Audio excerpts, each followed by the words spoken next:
we go. Hey, shalom, shalom. Shalom. Shalom. First thing foremost, want to give all praises and glory and honor that are due to How Yahweh Shem, Yahweh Shai, Shem, Dash. Rakatadah.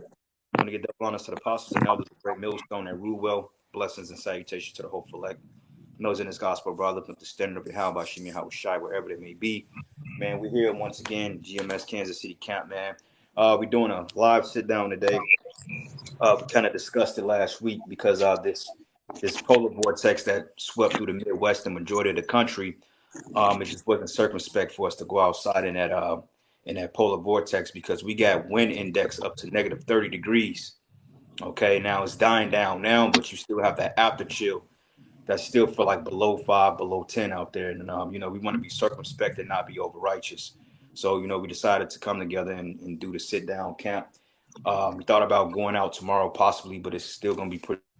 We just gonna start fresh next week. But through the spirit, man, we just gonna do what we normally do week in and week out, prophesy the end of this place, because that's the job of the men of the Lord, to prophesy the end of this place and to continue to push the name of Yahweh by Shemi Howard Shai, man. So with that being said, somebody could put me in the scripture. Give me Luke 13. Wait, not Luke. What is it? Luke I think it's the 13th chapter. Mark 13, Salakia. Mark 13, and somebody give me the book of Matthew, the 5th chapter, and then whatever you got, bro, just kick it off with it. Yeah, this is Ecclesiastes chapter 10, verses 6. It said, "Folly is set in great dignity, and the rich sit in low place." Because for the world, today is Christmas Eve. Tomorrow being Christmas. You have, black women that are going to be eating ramen noodles for the next 3 weeks just so they can buy Christmas gifts for their kids, man. You have, it's a correct, all kind of people going out of their wits, going out of their ways, buying plane tickets, going out for no reason. These holidays have no inkling of righteousness in them. But every commercial you watch got to be Christmas themed. Every time you walk into a damn store, they got to be playing that fucking music, man. Yep. Because it's the mirth, and it's the commercialize of this place. Because this is a corporation, so they're promoting what's going to generate the most revenue. Like example, they was talking about diesel shortages mid last month, but then you come this month, now all of a sudden gas is down to like 260 something. Out of nowhere. Yeah, but you know what? That shows they control it, and on top of that, they're doing that because they want people to be able to travel and spend less money. But it's gonna go back up. It shows you another thing too. It shows you how stupid it is. Here we are in one of the worst times of weather history. They said we haven't had this type of cold in 3 decades. Yeah. You had all types of pileups, all types of accidents, people being ejected from fucking cars and shit. And people are literally risking driving through a damn blizzard to go celebrate Christmas to keep up some type of false form of nostalgia, man. Right. But I thought the scriptures say, "Tim, not the Lord thy God." Yeah.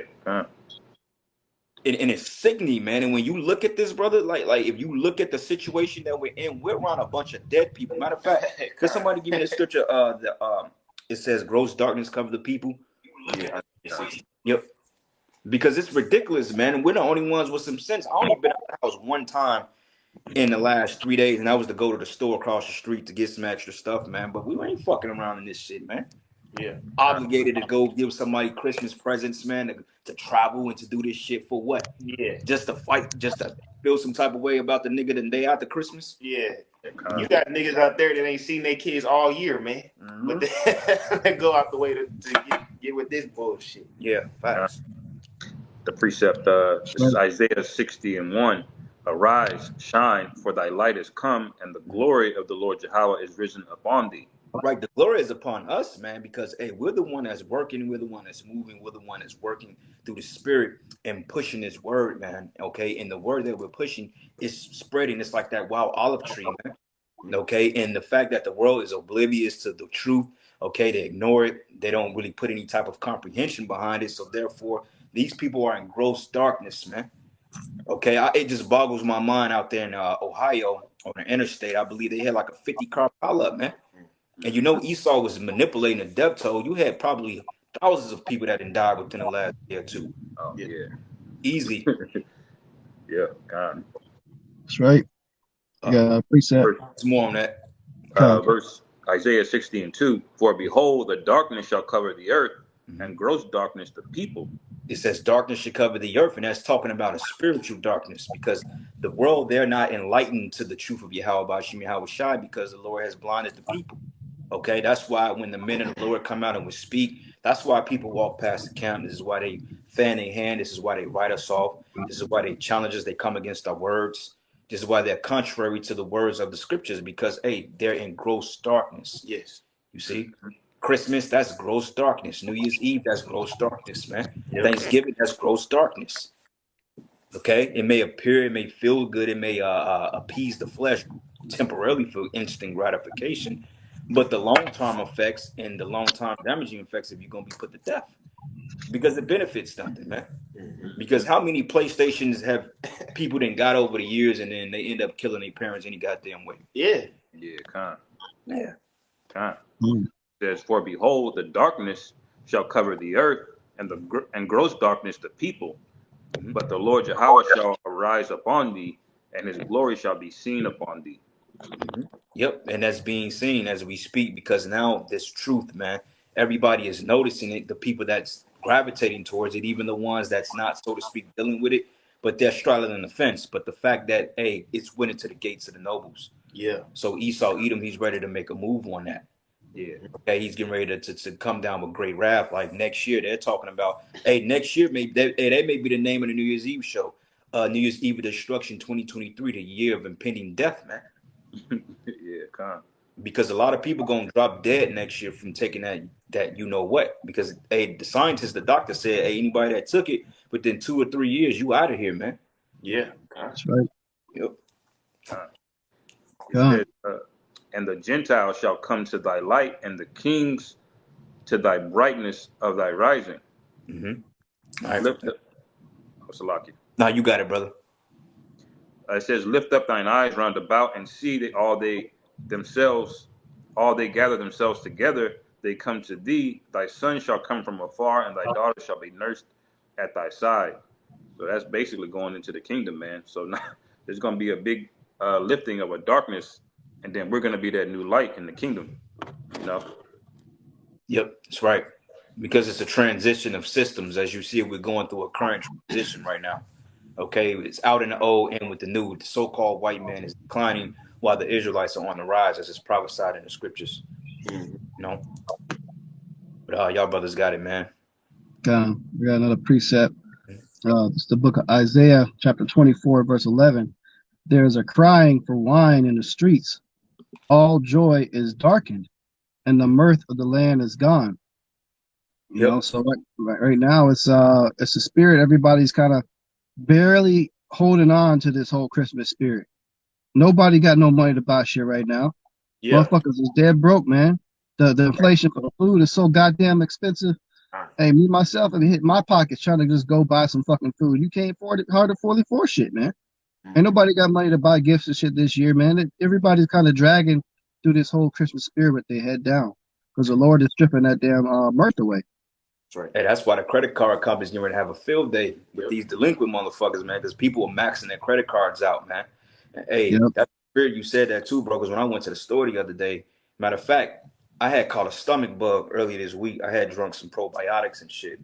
The date said 2023, but I guess it has like an expiration date after you open it. But they're selling bad food. Now, this guy called Prepper, the programmer, he's from Kansas City, Missouri. He even bought that out because what happens is people call into his shows and they give reports on inflation around the country. And a lot of people have reported that goods on the shelves are spoiled. They're going bad within a day or two after opening packages and shit like that, man. And on top of that, food is literally skyrocketing. Like they're talking about inflation hitting another 5% next year. Yeah. Actually, I saw that, man. I was at Whole Foods the other day, man. I was looking at some of them ribeye steaks, man. When I was like walking by and looking at them, I could literally see brown on a lot of them, on the ones in the glass. I'm just like, man, this is like back in the day, they wouldn't have presented that to you. They may have had some shit in the back or something, but you could see the brown on the meat on the steaks, man. Like they've been sitting there for a while. Yeah, they're not even putting that pink slime shit on there. They had something which is called pink slime. Basically, it's like a chemical they spray on the meat to make it look pink. Because let's be honestly speaking, when you butcher a cow or any type of animal, the meat doesn't come out pink. It's not supposed to be that color. It's supposed to be more like a dull color. But they spray that pink shit on there, which is a chemical, man. Yeah, they can't afford to do that no more. You know, that costs money for that chemical to make it more appealing to the eye. Because naturally, it should be a little bit brown, because really that shows you the blood that's within the meat. You know, just like when blood comes out your skin, it turns dark. You know, so meat should naturally have a little bit of a darkness to it. But yeah, that should be spoiled, man, because even at Price Chopper, they actually got a separate tray that they set out on the freezer section for meat that's basically getting ready to go bad. They need to throw it away within 2 or 3 days. Yeah. And they sell it on sale on frozen. So you can buy that shit for dirt cheap. You might get like a big ass piece of steak for like $5. Yeah. You know?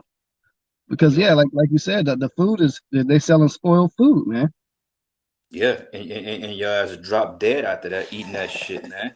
Yeah. All right, precept the back of what you said. This is Ezekiel 4:9. It says, take thou also unto thee wheat and barley and beans and lentils and millet and fishes, and put them in one vessel, and make thee bread thereof according to the number of days that thou shalt lie upon thy side. In 390 days thou shalt eat thereof. See, hey, this is going into the bread being defiled, because like Ezekiel, he was basically a physical manifestation of what we was going to go through in a lot of times. So like when he was told to eat cow's dung, he literally had to go and proceed through that. That's why a lot of people, when they wrote commentaries on Ezekiel, they was like, he was kind of strange because of the things the Lord had him doing.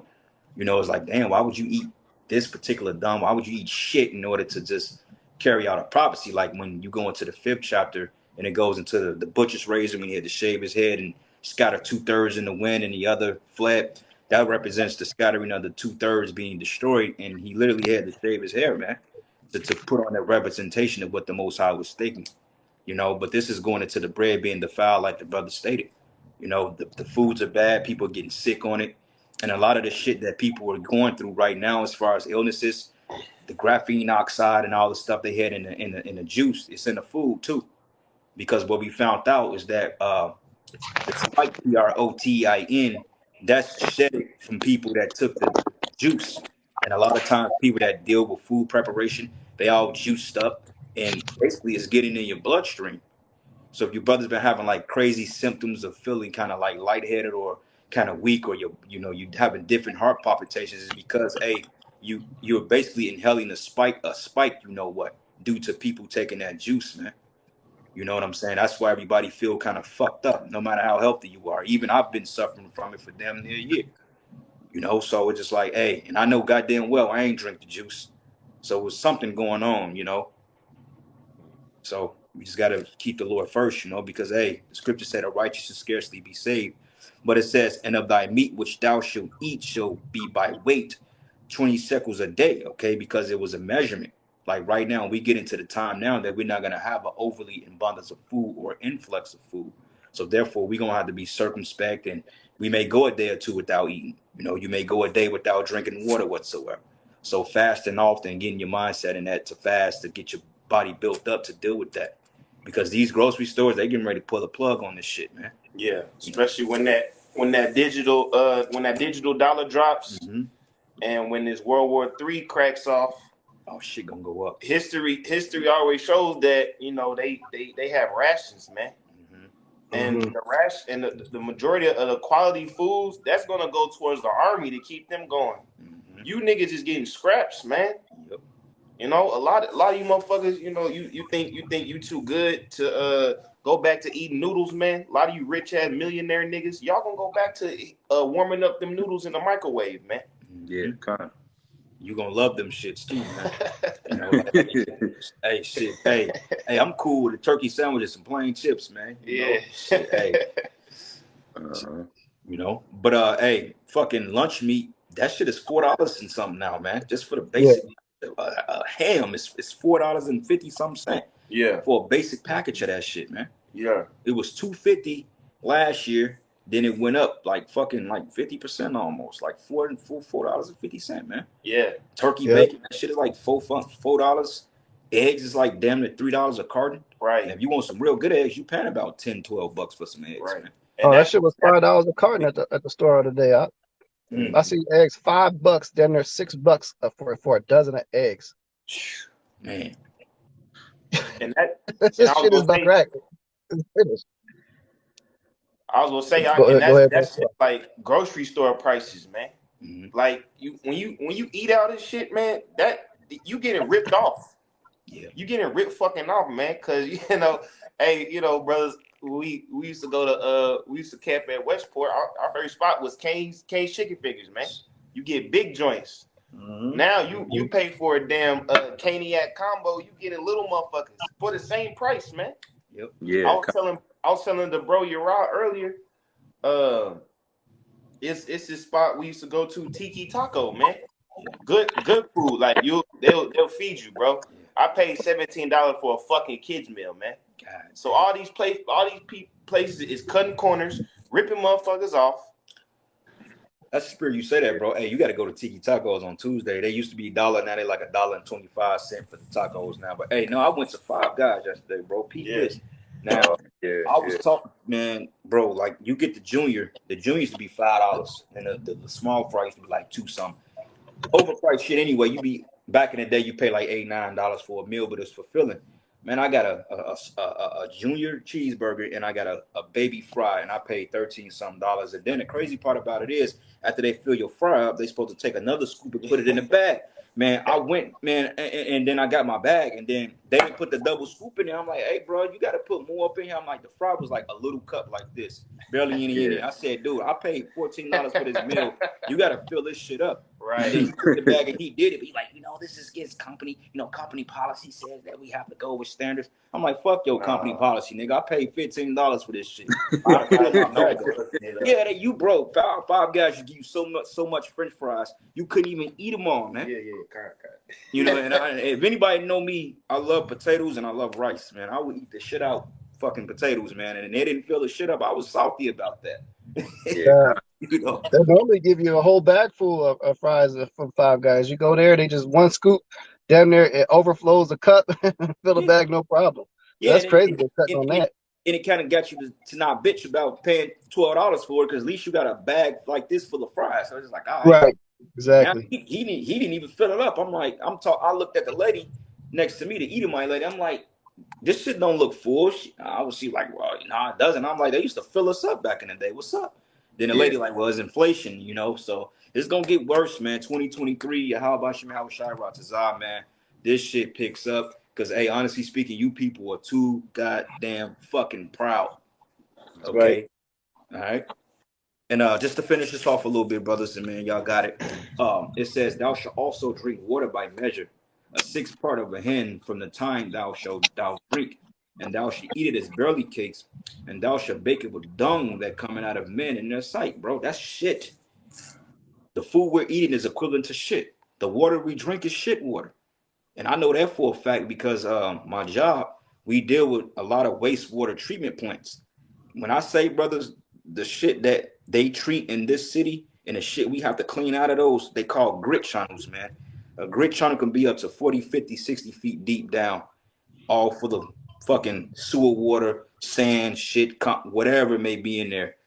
And when I say that water is recycled and they treat over so many millions of gallons a day, the shit that's coming out of your sink, the shit you're coming in like out of your shower that you're taking a bath in, that's all treated wastewater, man.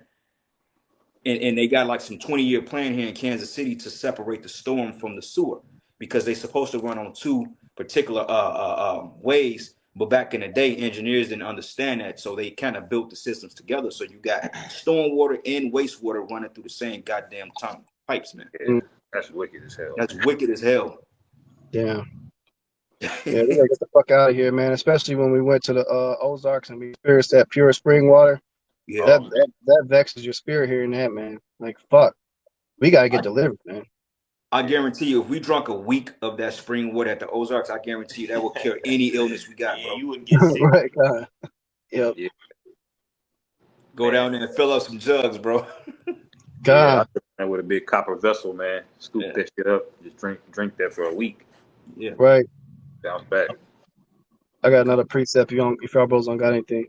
That's more on there, but you go back. We can come back to this. You could go ahead, bro. Okay, come.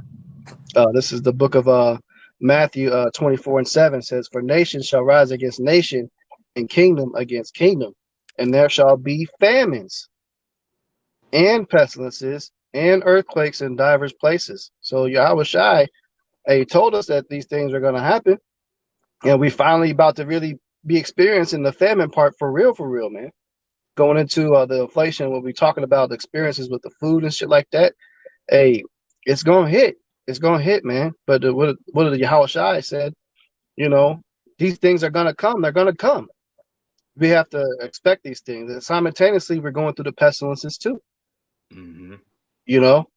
And also, but what Isaiah, the book of Isaiah said, well, my servant shall eat, my servant shall drink, my servant shall rejoice. So yeah, we might have to be built up a little bit to go hungry for some time, but it ain't our lot to just fucking starve to death. Nah, we not gonna starve to death. Yeah, kind. That's for these. See, you got to understand too, brothers. A lot of times, see, we push the narrative that Jacob's trouble is really for the 2/3, man. Now, the reason why we gonna hit pots in the road is because we're gonna be in the midst of this shit. But overall, man, Jacob's trouble ain't for us. That ain't our punishment, man.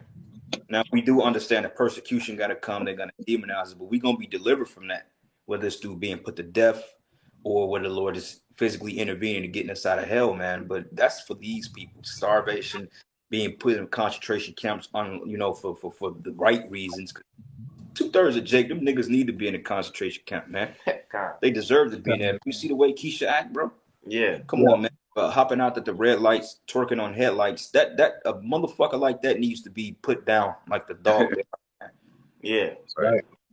Walking outside with a bonnet and shit. Yeah. Precept real quick. Go ahead. In Lamentations 4 verse 9, it say they that be slain with the sword are better than they that be slain with hunger. Yapa, appreciate, man. You got it. You got it. You speak on it. I was gonna say Yapa, precept. It's one of my favorite precepts.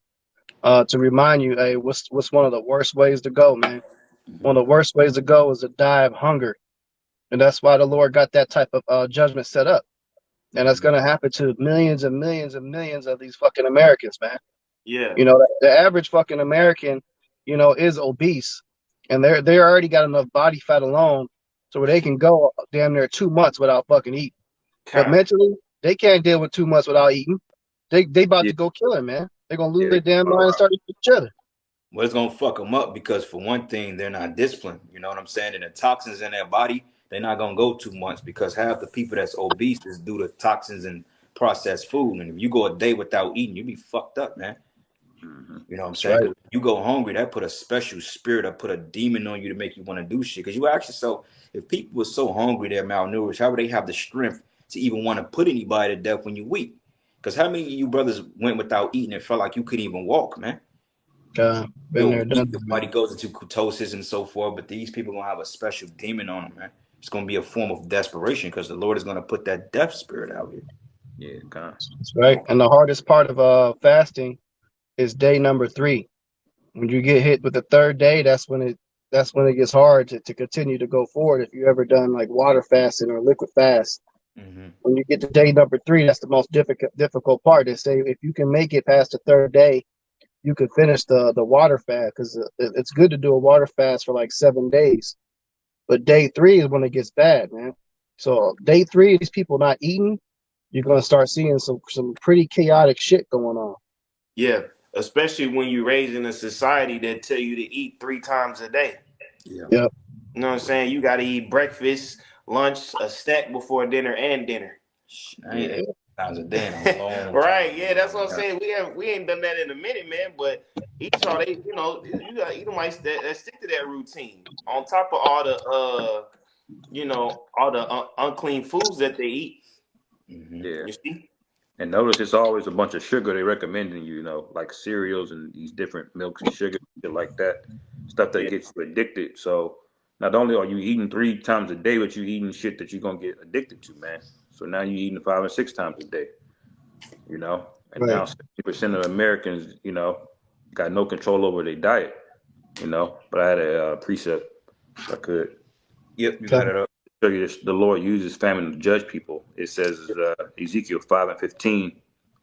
So it shall be a reproach and a taunt and an instruction and an astonishment unto the nations that are round about thee, when I shall execute judgments in thee in anger and in fury and in furious rebukes. I, the Lord Yahweh, have spoken it, when I shall send upon them the evil arrows of famine, which shall be for their destruction, and which will I send to destroy you. And I will increase the famine upon you and break your staff of bread. So will I send upon you famine and evil beasts. So there's multiple evils that goes along with famine. It's not just the lack of food. It's the crazy people. It's the animals changing. It's all a big judgment. It says, and they shall bereave thee, and pestilence and blood shall pass through thee, and I will bring the sword upon thee.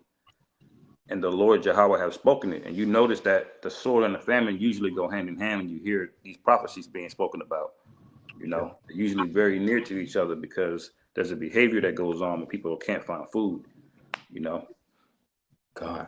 Yeah. Hey, that's the spirit, because that scripture called it the evil arrow of famine. Yeah, the evil arrow of famine. That's why it says in Second Esdras, man, it says that there'll be few that search their houses with the sword.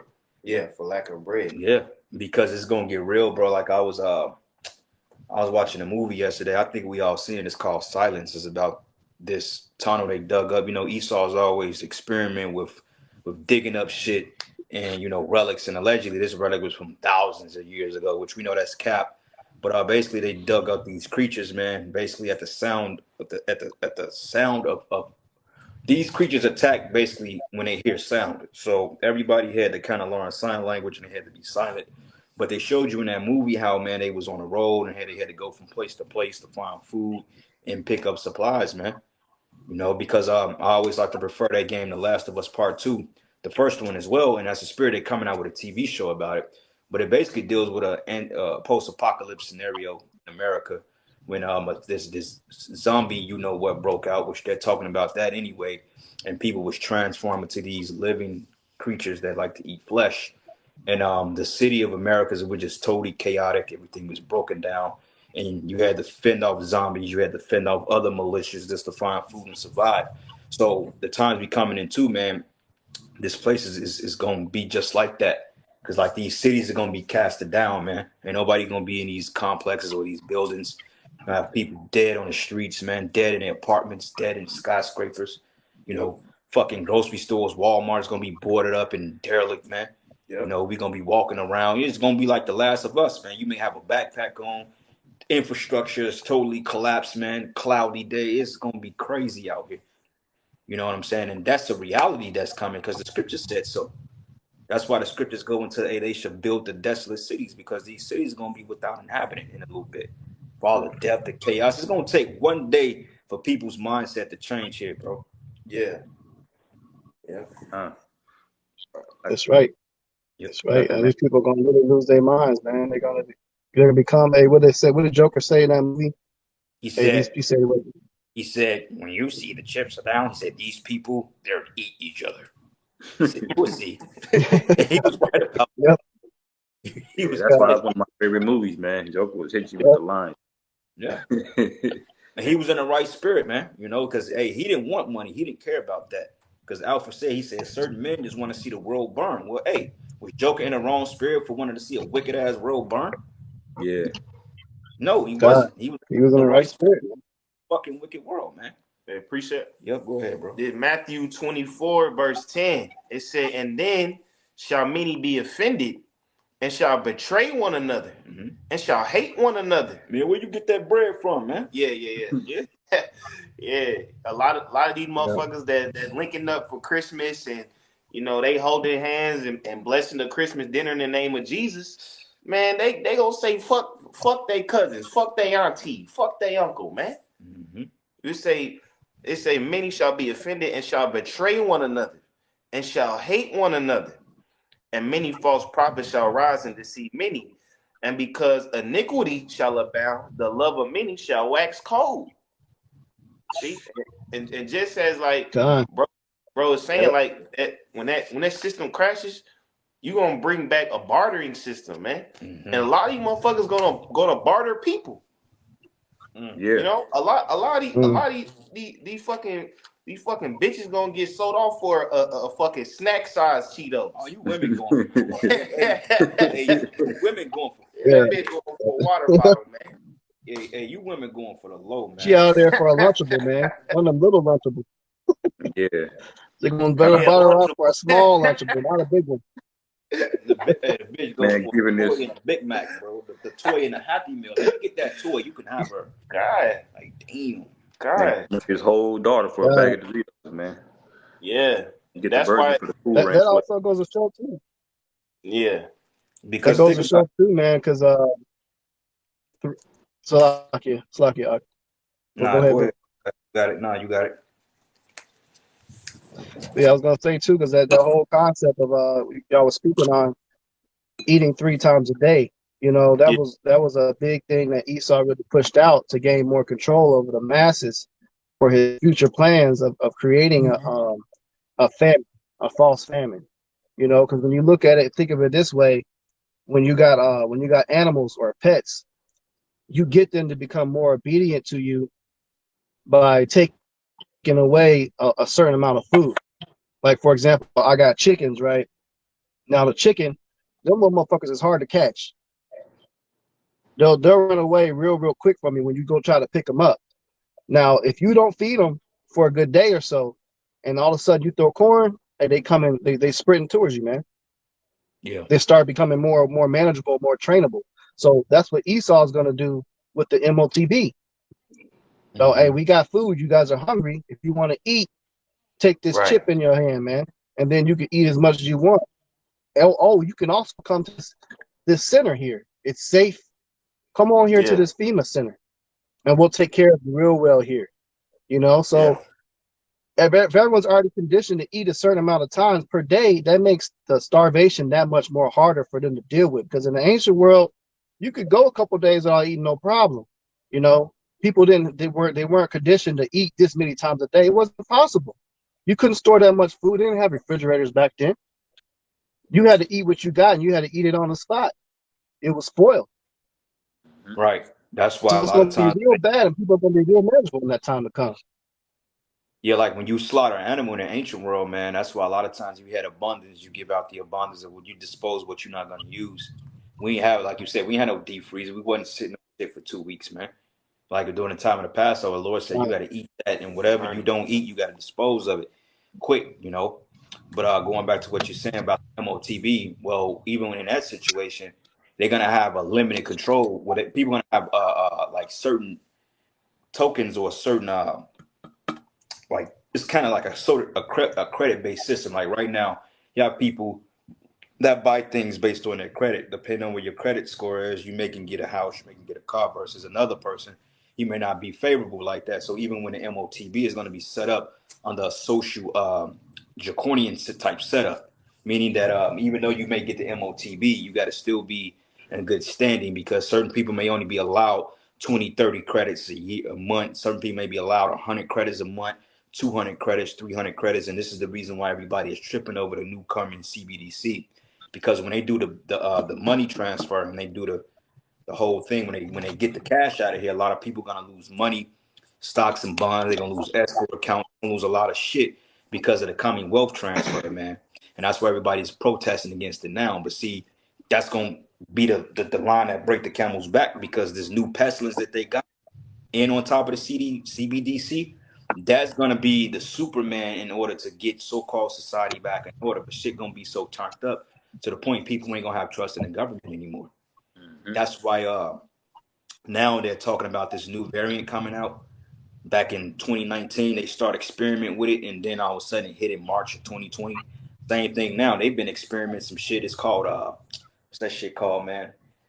But basically, man, it's basically like they've been doing it since October this year, and now by next year they're talking about more lockdowns possibly. We don't know, we'll see, but it's looking like we're getting ready to hit another 2020.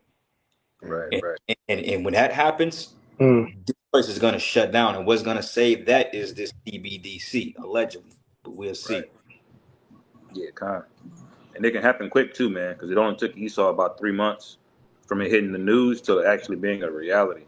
Because you could hear about the corona, Salaki, not that word, but about the 2020 illness.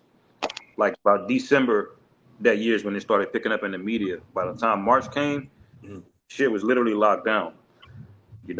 So it can happen that quick. When he starts talking about these different things that they're researching.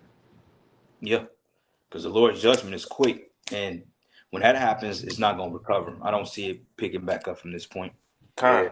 Then he got practice on how to do it. You know, he already know how people are gonna react, how they responded in 2020. Like, he's got all kind of information on you people, man.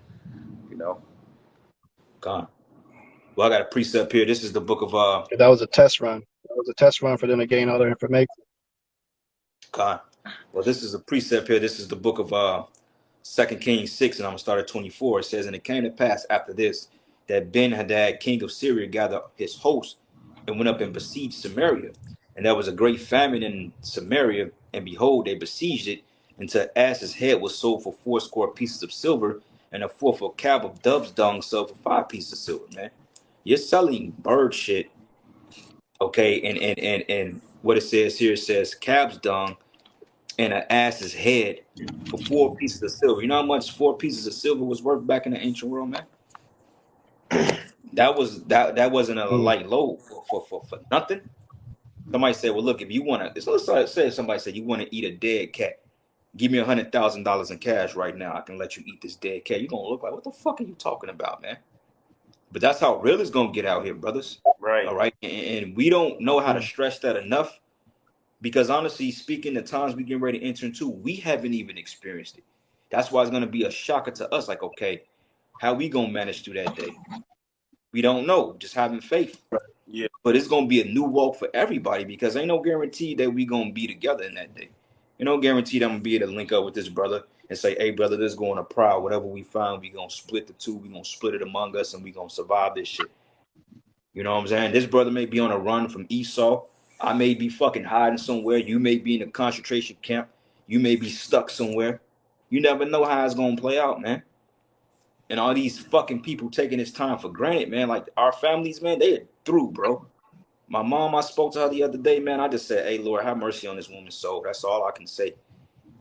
You know, because these people that waxing worse, they're getting more mentally unstable. We're trying to stay stabilized in the scriptures, man, and keep the Lord first. But even through all our afflictions, our trials, our illnesses, man, it gets harder, bro. You know? Appreciate it. Go ahead. Oh, your brothers got one? I'm still holding Mark 13, but okay. We gonna go back to all those, but yeah, you got it, bro. This is 2nd Ezra 16 verse 22. It says, and it's you know it's kind of lengthy, so we can go into it. It's 2nd Ezra 16 verse 22. It say, for many of them that dwell upon the earth shall perish of famine, and the other that escape the hunger shall the sword destroy. So in this time of Jacob's trouble, there's multiple avenues of death and destruction readily available. You know, when we go into that Amos 5. But you already see how a war halfway across the world affects everybody, man. The reason we have so-called inflation now is because Russia invaded Ukraine, which is allegedly, which is going on halfway across the world. But just because them motherfuckers want to do that, our gas prices up $3.50. Our food prices is up astronomical, man. And that's 2 countries. What more when it's world war, man? What more when it's everything involved? Like I said, they're gonna take all the assets and push it towards the military. Esau do that already, man. Esau already spend billions of dollars in military on military aid. So they're gonna put more and more into the machine and give you niggas the crumbs, man. And a lot of you fucking Americans, you can't survive off crumbs. You gonna die. When you look up martial law or lands being under siege, it's even in the law or in the so-called laws that even during the time of martial law, the government, they can come and confiscate anything and become yours. Obama laws. Yeah, they need your vehicle, then they can confiscate it. That's why the scriptures say they should be casted out of their houses, man, and they should take their goods, because hey, when this shit hit the fan, when the military occupied it, where the fuck the military gonna sleep at? In your bed. They gonna occupy this shit. They gonna set up garrisons in here, and they gonna look, man, that's your refrigerator. This is gonna be their apartment. Yeah, because technically this shit, they already confiscated. When you go into the whole term of leasing goes into fraudulent shit. So you don't, leasing means to be fraudulent or a lie when you look up the word leasing in the scriptures. So this don't even belong to us. It's owned by property management, which is owned by the government. So they can come and take this shit back if they really wanted to, you know. It say, for Uh, many of them, 2 Ezra 16:22, for many of them that dwell upon earth shall perish of famine, and the other that escape the hunger shall the sword destroy, and the dead shall be cast out as dung, and there shall be no man to comfort them, for the earth shall be wasted, and the city shall be cast down. See, and a lot of these cities is like tourist cities. You know, you go to places like Houston, Miami, LA. You know, hey, without entertainment and all the other bullshit, that shit is dead, man. That shit's gonna be cast down, and it's gonna be straight killing fields, straight hunting fields, man. Right. Because during the time of the Roman Empire, they even mentioned, they said, only thing that kept the people from the brink of civil war before it kicked off was bread and circus. Yeah, They'd be in the middle of a fucking war. Look, this say how fucking stupid people are. Like right now, the Chiefs game is on, right? yeah, Now it's fucking negative 10 degrees outside. It's freezing out there. These people are really at Arrowhead Stadium right now in the stands with no shirts on, drinking beers, man, pouring beer kegs on their head. And let's just say if Kansas City was under siege right now, these people would sit there and watch the game. yeah, They would just sit there. right. It's like the concept of the frog boiling in the damn pot. These people, as long as they got bread and circus and food, they ain't gonna give a fuck. That's why the scriptures say the famine is a perfect judgment for these people. yeah, And that's gonna hit America twice as hard because we know that the people are consumed by their lavish appetites here. yeah. You know? That's right. It say 2 Ezra 16 verse 24. There shall be no man left to till the earth and to sow it. The trees shall give fruit, and who shall gather them? Mm-hmm. Which means, you know, Mm. hey, it's a draft. It's gonna be a shortage of men to do the cutting the grass or to reap the harvest of these trees or whatever medial ends, because you have a consumer economy, but then you have a wartime economy, man. Mm-hmm. So you know all these niggas wearing referee shirts, working at Foot Locker, nigga. You better get your ass to the fucking training camp, man. You know what I'm saying? All these motherfuckers, you know, doing these remedial jobs, bitches working at Starbucks, they gonna put you in factories and make tanks and shit, man. Yep. Mm-hmm. But it say, the grapes shall ripen, and who shall tread them? For all places shall be desolate of men, so that one shall desire to see another and to hear his voice. For Hey, so that means it's going to be a completely abandonment, man. yes, It's not going to be anybody. It's going to be complete. If you could think of some of the best apocalyptic movies like Walking Dead, I am the legend. streets just full of cars and empty, man. Yep. You got vines growing on the buildings and shit, overgrowing, taking places like the farmlands, completely overgrown with different thorns and weeds. There's going to be so much death, man. So many people are going to die of the famine alone, and the ones that's left over for the war, they got to pull the war. They for the war. The war is still go on. You're going to have the ultimate war at Armageddon. They're going to still need bodies for that. So that's the spirit, you know. The scriptures say, you know, those that don't perish from famine, they gotta what? They gotta die by the sword. That goes into a complete desolate time, which is why it's so important that we have divine intervention. There's no way you're gonna make it on your own plan, your own accord, with everything we're reading about, and you gotta visualize this, man, and see it as in a movie. That's how real it is. That's some real ass shit, man. Well, the And that ain't Rothschilds, nothing. That ain't nothing that's gonna come out 20, 30, 40 years later, you know, Lord will, that's some shit that's knocking on the door right now that can happen. We could be in that very situation next year. Lord's will, because hey, the Rothschild Lord said it, man. will. The Rothschild, what's this guy's name? They said the best of time to buy is when blood is running in the streets. That's why they call all wars bankers' war. Wartime economy, hey, shit goes up. You're under you're under particular orders, man, to do certain things because in a wartime economy, man, hey, everybody is going to work. Everybody's in concentration camps. Everybody is producing to keep this war and keep this revenue. But who profits on the end of it? The elites, man. Okay, because when you go to war, you ain't nothing but an extra body. Next, he did. Next, man, and what they give you a medal. Other than that, they don't give a fuck about that shit, man. Like I was looking at Emancipation, man. Yeah, I was watching that last night too. Yeah, bro. Like, and you watch the end of the movie, and but the whole time, if y'all brothers ever paid attention to the slavery signs we got on the highways, the Jake that's sitting with his back towards that's the guy that Will Smith played. He was a Levite. Now, this dude pretty much fought his way out of slavery just to be transferred to one slave colony to the next. And when you look at the war they fought, I believe that was the Civil War between the North and the South, man. Them Jakes was getting messed up, man. I mean, they were just literally like bodies getting run down, man.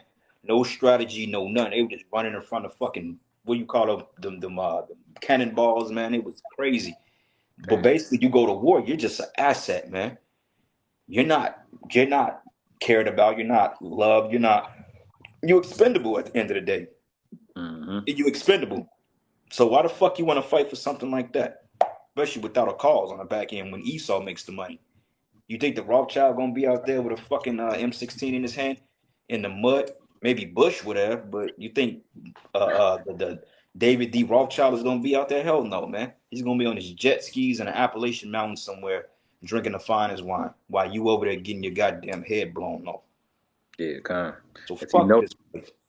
If you notice, every one of these wars, Esau ended up taking more rights from you. You know, like in World War II, they started the payroll taxes. And they said it was temporary, we just got to pay for the war. But everybody obviously been paying payroll taxes ever since. Bro, you know, they started the so-called war on terror in 2001. They say, look, we need the CIA to be able to spy on everybody. It's to catch, the bad guys, But they never pulled that back now. All these intelligence agencies, they got access to everything, man, now. Well, you didn't have you didn't have a concept of TSA until after 9/11. Yeah, that came during the National Defense Authorization Act. Now they basically can stop you, they detain you, and they have rights to come in your house because now you're basically looked at as an outsider, man. Yeah, but that's that MO, man. It's like using that order out of chaos. I'm gonna use this problem to extract more things out of people. You know what I'm saying? So it's just gonna get worse, man. Esau's got a way to get a bag on the war machine more than anybody, man. That's why he's in Afghanistan. They've been getting robbed blind for all that heroin they got over there, man. That big vein of lithium. They're in Congo too, getting cobalt. They make up conflicts and wars, set up coups. That's what this guy does. That's why he's the scriptures call him that red horse, man. He just goes around the entire earth, man, just taking peace. Well, look what he did down there in Panama. Now they're talking about they want to get reparations because when Bush sent them down there to Panama in '91, the Panama Deception, man, basically he besieged a bunch of poor Israelites, man. What was the reason he went down there? You know what I'm saying? And he basically seized them and put them under fucking siege and killed them off, man. There was no point of them going down there. Wasn't no threats down there. No Norvega shit going on. It was all bullshit, man. He just did it because he's a damn devil. That's what he does. And now he got the bag off that. Now they're talking about reparations. He's turning a blind eye to it. Right. Yeah, yeah. And say this, man. Any nigga that want reparations, you not in the right spirit, man. Nah, they in the right spirit. The right reparations we want is your ass, Esau. Yeah, but niggas want monetary. Nah. You want to get repaid with the same oppressor's money on the face of it, man. Why would you want that when you gonna have to give it right back to this nigga? And he gonna tax every dollar you get? Yeah, man. Esau, we want your funky ass, man. If you niggas were smart, you would ask for reparations and no taxes. You would ask for reparations and free rents, free car insurance, because honestly speaking, the insurance companies were started up in slavery. Like a lot of times when a slave owner didn't have the money to really outright pay for a slave, he go through another man to insure his property to pay it, and he pay him the returns of it. That's how you got your concept of insurance. So like fucking Allstate, goddamn General, what's some good ones out there? Allstate, Geico, what's some more? Fucking AAA. Yeah. What's some of the top ones, man, out there? Man, it's one of them. State Farm. All these are names that have been repackaged, but they all come back from slavery. State Farm may not have been called State Farm 200-300 years ago, but you better believe that stock is still in the earth to this day, and they're making the bag off that shit. So when you get a $80 insurance bill in the mail saying you gotta have rent insurance, you gotta have car insurance, you gotta have insurance for that, renter's insurance, that's all goddamn usury, man, and it's already paid for. Yeah, so if you Jakes was simple and smart, you wouldn't even ask for monetary reparations, man. Right. Yeah, just give me a black card. Let me buy whatever I want. I just want to walk in and buy whatever I buy 10 acres of land. Let me have it, and free goddamn housing, man. Free rent. Yeah, because dollars, man, dollars are like Esau controls the dollars, man. Every time he prints it, it gets devalued, man. Jake not even smart enough to ask for real assets, man. You know, Yeah. land, lines of credit to buy a land. You know, not even credit, just give it to me. You know.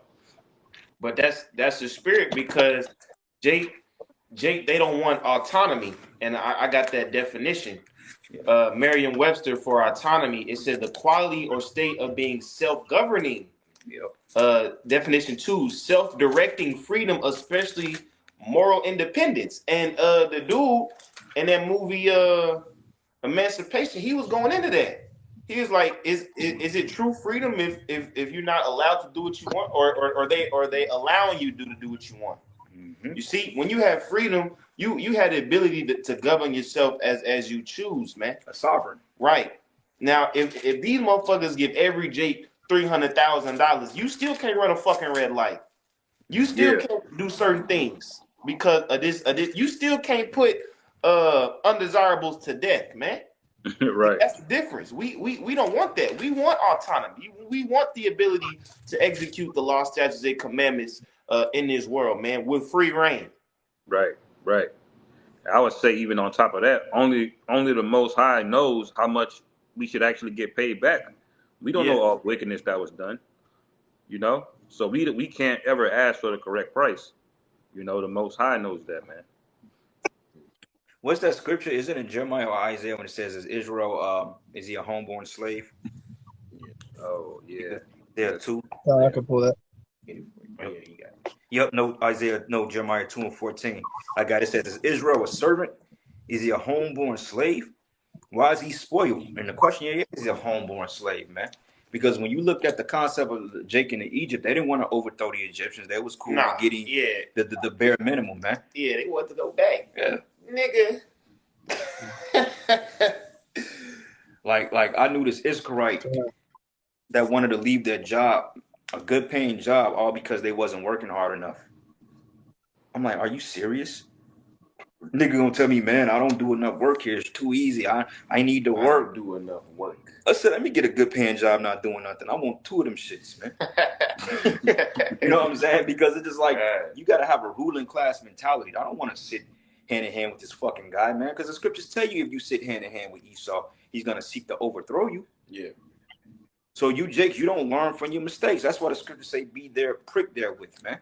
When you, let's just say, if you burn your hand on a stove, you know not to do the shit again on purpose because you know the feeling of it. And that's what the Most High is trying to tell you, simple-minded Israelites out there. Right. Wake your ass up, man. What the fuck you want to sit around a bunch of... Bro, you can't even get good weather with this devil. Bro, I mean, it's December. Right. It should be winter, but this is not normal. Yeah. You think in the kingdom we're going to have below 30 degrees? And hell no, man. Right. You think we're going to have a goddamn summertime in the fall? No. Think we're going to have people spraying chemtrail? Like, look at the... Those are chemicals, and you have a blue sky there. That's a blanket. It ain't the whole blue sky. Yeah, it's half of it. That's a blanket of chemicals right there, man. Right. What the fuck is wrong with you niggas? Mm-hmm. And it says here, the young lions roared upon him and yelled, and they made his land waste, and his cities are burnt without inhabitants, man. Okay, and that's the point. You Edomites, man, you came at us as a leopard, man. You took our people down. And now the result of their mindset is what we see today. Keisha, oh, she's a corporate woman now. You can't tell her shit. Yeah. You know, I got the American dream. The American dream is a fucking nightmare, man. You're retiring at the age of 62 now. Who the hell wants to retire when you damn near? That's 3 parts of your life right there. Mm-hmm. The scriptures say the average man live up to 70, 75, 80 if you're unlucky. And you're retiring at 62. That means you literally got 8 years before you can possibly drop dead. What you gonna do with all that? Yeah. Niggas working at it's this plant out there in Kansas City, Kansas. It's a coal plant. I think it's one of the only ones up and running in the city because they use coal to manufacture electricity through the purity of water. So this is a coal plant. You got guys that's been working there 35 years, retired with good pensions, but the minute they retire, they drop dead from fucking black lung because they've been breathing that shit in for 30 years.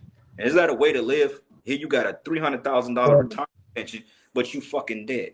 Now you gotta leave it to a bitch that's gonna fuck off your money, and a bunch of ungrateful kids is gonna run up credit card debt. Yeah, it's ridiculous, man. Yeah, you should be able to put in about 20 years. know. Scripture says, surely oppression make a wise man mad, man.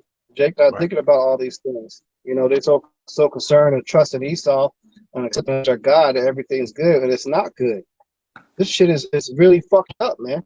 And y'all should hearken unto the information that's being brought out, but the condition that you truly are in. And you're gonna find out the hard way. You know, once these prophecies of the famine and destruction we've been going on about actually takes place, then you're gonna see why you shouldn't have fucking never put your trust and heart in this place, man. Because these damn devils don't give a fuck about you. They don't even give a fuck about their own people. They about to chip their own people too. Put their own people in the place. They own people is fucking meth heads. They own people begging on the side of the highway. Man, crazy. You got Edomites out here turning orange, man. But you got precept. What you got? Y'all brothers got something? Cause I got another one. I had something in Revelation going into the mark, but you go ahead, bro. Yeah, well, just going into that autonomy. You know, when Israel is able to govern the earth. This is Micah 4 verse 1. It say, but in the last days, which you know we living in now, from now to the future, but in the last days it shall come to pass that the mountain of the house of the Lord, Yahweh Bashim Yahushai, shall be established in the top of the mountains. And we know that mountains in the scriptures represent governments, man. So Israel gonna be the top dog. We gonna have control of the earth. We gonna set the rules and regulations. If we want undesirables put to death, guess what's gonna happen, man? But you know that's funny you say that, man. Because see, Jake always like to delegate, but they like to delegate among their own. They don't like to rule nobody else. Yeah. See, a nigga come to work and try to be your boss. Yeah. But he never outboss the boss. God. That's crazy, man. God, Jake want to put themselves in slavery because you so used to answering the motherfuckers, man. No, we need to put the heathen, man. Yeah. Esau, Moab, Ishmael, Elam, Ham. Yeah. They need to get told what to do. Definitely, this goop got to go. This Moabite got to go, man. I smelled that clown cross. I smelled he was cooking a dead rat the other day, man. I came here, I down there, got lightheaded. I'm like, the fuck is you cooking, man? You gotta get out of here. Yeah, nigga need to put the fucking duck down. Yeah. But it say, but in the last days it shall come to pass that mountain of the house of the Lord, Yahweh Bashim Yahushai, shall be established in the top of the mountains. And it shall be exalted above the hills, and people shall flow unto it. Mm-hmm. Verse 2. And many nations shall come and say, come and let us go up to the mountain of the Lord, Yahweh Bashim Yahushai, and the house of the power of Jacob. Sure. And he will teach us of his ways, and we will walk in his paths. For the law shall go forth of Zion, and the word of the Lord, Yahweh Bashim Yahushai, from Jerusalem. And that proves that you fucking Amalekites ain't you. That ain't you. Yeah. Because if that fit in 1948, then hey, we'd be perfect right now. We'd be in governors. We'd be under the second covenant, man. We'd all be speaking the pure Lashwan Kodash. You're going to be working on 9 to 5s, man. The commandments would be pushed. No pink city in Tel Aviv. Yes. Okay, you Edomites would be out of here. So that cuts you damn devils. What's this guy's name? Ron Reuven. You fucking bozo, you. Hashem. Yeah. Proves you ain't the Israelites because you can't even say the name, man. Right. Go ahead. Micah 4 verse 3, it says, and he shall judge among many people and rebuke strong nations afar off. Now, what are you going to rebuke them for? For going off, man. Because the heathen are not going to have the law, statutes, and commandments written in the inner parts. They still going to be in the flesh. Yes. So you still got to go upside a fucking gook head, man. And that's going to make it so much beautiful, bro. Look, it's going to be a lot of ass kicking in the kingdom, man. It would be boring if everybody was just so perfect. Well, it wouldn't have nobody ass to beat. Yeah. Who we need to test the powers out on, man? We're going to need somebody to test these powers out on, man. Somebody got to get their fucking lamb blow up. You know, shit. Hey, I'm looking forward to you heathens going off. Yeah, go ahead and break the Sabbath. Go ahead. I'll be over there. Yeah. I'm putting right up on your ass, man. I'll come out a chariot on your ass. Corn. That's right. Scorch your monkey ass, man. That's right. I'd appreciate the back up after that. All right, yeah. I'm going to read this verse real quick. You got it. This Micah 4 verse 3, and he shall judge among many people and rebuke strong nations afar off, and they shall beat their swords into plowshares and their spears into pruning hooks. Yeah, because you motherfuckers are going to work, man. Yeah. Look, you going to work, man. You going to be digging fucking 100, 200-foot pits. Hey, I need a 1,000-foot pit dug before the sun go down. Yeah. What's going there? That's gonna be my son's foundation. That's gonna be a statue of my son right there. Of my main son. That's gonna be a statue, a commemorating what's the word for monument to Zion? Yeah. A monument for my baby boy right there, man. And I need that shit dug before the sun go down, or I'm fucking your shit up. You ain't getting no rain for 3 years. You ain't getting no sub, no nothing. Right. And we putting your daughters in slavery, man. Mm-hmm. Right. Yes. Right. And nation shall not lift up sword against nation. We gonna sell you fucking Edomite, Moabite. I mean, you Edomite slaves to the damn Hamites, man. Yeah. And let you see how you like that shit. Since you sold us, since the Hamites sold us into you, even you had Jake and that, but for the most part, you Hamites, hey, we gonna sell you Hamites to Edomites, Edomites to Hamites, because it tells you that, hey, you should be sold to the Sabians and you should be sold afar off, man. Mm-hmm. So we gonna round your ass up and we gonna put you on ships and we gonna sell you afar, man. Keyword, put you on ships. Yeah, you ain't getting no bring chariot. That back. Yeah. or I may just tie you up to a chariot on the outside and fly your ass to the other side of the world. You know, I just have a straight chariot, just straight up hardling slaves. You can't get in the inside of it, man. You're gonna be shackled up outside of the damn chariot and it's gonna drop you off in slavery, man. Yeah. That's right. I'm finna make a whole boat of Edomite fucking slaves and sail on their ass to the next fucking plantation. Now I'm gonna bring back the good ship Jesus on. By sharks and all types of shit.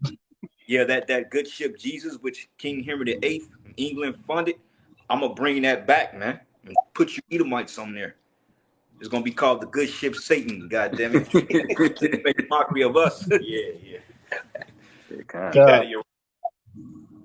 Yeah, but just to back you up on that, just to show you that in the kingdom that we're gonna have that power over the nations and they're gonna need correction. This is Zechariah chapter 14 and 16. It says, "And it shall come to pass that everyone that is left of all the nations which came against Jerusalem shall even go up from year to year to worship the King, the Lord Yahweh of hosts, and to keep the Feast of Tabernacles. And it shall be that whoso will not come up of all the families of the earth unto Jerusalem to worship the King, the Lord Yahweh of hosts, even upon them shall be no rain." Mm-hmm. So that shows you right there that there's going to be opposition. You're going to have nations that's still going to be bucking up, man. Right. And it's good. It's perfect. Because, like I said, we need somebody ass to kick. Yeah. Right. You know, and hey, through the Spirit, the scriptures say that, well, I can't find the scripture, but I remember the apostles went into it. They said that devil Esau is still going to be proud, man. He's still going to be proud in slavery, and that's going to make it that fun to keep kicking his ass. Because, brother, what's the you ever got the benefit of fucking somebody else that was proud as hell, that just wouldn't stop talking shit, that knew they just can do, bro? That's gonna be the best time to get him in the height of his pride. This man is literally gonna be in shekels, man. No 3-piece suit on, no money, still bucking up and talking shit. The minute we leave him in the field, man, them fucking niggas, man. He gonna say that shit in Hebrew. Yeah. Gonna say them niggas, and we gonna fuck, we gonna come back and we gonna fuck them up, man. Yeah. You call me what? There's verse 18, "And if the family of Egypt go not up and come not, that have no rain, there shall be the plague, wherewith the Lord Yahweh will smite the heathen that come not up to keep the Feast of Tabernacles." Right? So we're gonna have control over the weather. We're gonna have control over everything, man. Mm-hmm. We're gonna be able to just send plagues on nations that are just rebellious and disobedient, man. Mm-hmm. So that shows you that the law is going to be put in place, but the heathen are going to need some inspiration, you know what I'm saying, to keep the law. And that's going to be that's what the whole 144,000 government set up for. What do you need a government for if everything is just perfect and in its control, you know? Right. We're going to be there judging and ruling and governing, you know, and they're going to be blessed by us too by keeping the law. Because it's a balance, but that's why it says to beat their weapons into pruning hooks and plowshares, because we're going to have to force their ass to do it, man. Ezekiel, I believe, what is Ezekiel, 39, I believe, when it goes into 7 months, they should bury the dead bodies. Hey, they going to have to bury these bodies after World War III Everybody who your house shot fuck up, they're gonna have to bury them shits, man. They're gonna have to build up Switzerland again. Russia gonna get built. It's not gonna be called that, but they're gonna build up all these cities that got wasted. Yeah. Ain't gonna be no wasted land on the planet Earth outside of America, man. All the cities are gonna be built back up, but this place. So, hey, Israel gonna get built back up. They gonna build that up for us. Russia, the UK, all them places that's gonna get hit by the missiles, they gonna build that shit up, man. That's why it says they should return and build the desolate places. Now it says we should build it, but that's talking about because our name is gonna put on it, our influence is gonna be put on it. Like you got the Oppenheimer building over there in Leawood, Kansas. Now you have the man by the name of Oppenheimer that came up with the concept of the atom bomb or the physics behind an atom bomb. But did he physically build that fucking building? No, hell no. Hell no, man. Like the Rothschild Bank of England, you think that Rothschild actually got out there and started digging a hole? Fuck no, man. So why would we do that? Yeah. Well, it even says in King Solomon, man, he's credited with building the temple, the first one. Yeah. But when you read the accounts, you can obviously see he was hiring different laborers to actually build it. It wasn't like he raised up every brick and stone himself, you know? Well, let me ask you brothers a question, man. When you look at architecture, who gets more of the praise? The people that built the building or the architect? Yeah. The architect. Yeah. Architect. Yep, because he designed it. Right. You don't know who built the building. Esau could have hired a fucking construction company that Issacharites gave him a 6-pack of Mardellos and say, built this shit. We saw that shit at Lake of Ozarks when them niggas was fucking up the roof out there. Right. So yeah, like Apple, man. Apple designs these iPhones, man. They're very high-tech devices, but you look at the people actually building them, man, they getting paid 33 cents, man. Weave together some microchips and soldering shit on a circuit board over there in China. A bunch of they ain't getting that money, you know? Nah. Yeah. Preset. Y'all brothers got something? Nah, go ahead. I got one in Ecclesiastes. Go ahead, y'all. Stop. You got it, all right? God, this is the book of Ecclesiastes, and this is chapter 10, verse 1. A wise judge instructs his people, and the government of a man is well ordered. As a judge of the people is himself, so are his officers, and what manner of the man of the ruler of the city is, such are all they that dwell therein. An unwise king destroyeth his people, the city shall be inhabited. And ultimately, you got all these wicked people right now is because you got a wicked ruler in place. That's why this man's got to be taken down. And once the righteous are put back in authority, everything's going to be placed back clearly in order, man, as the brothers been going beautifully. Yep, because it tells you it says when the righteous are in power, the people rejoice, but the wicked are in authority, the people mourn. Everybody's in a mournful state. Like when I went to the store yesterday, man, these people are not happy. These people are holding on to the last bit of nostalgia that they have or whatever they're trying to recapture in their mindset. They're trying to go back to 1991. It ain't happening, man.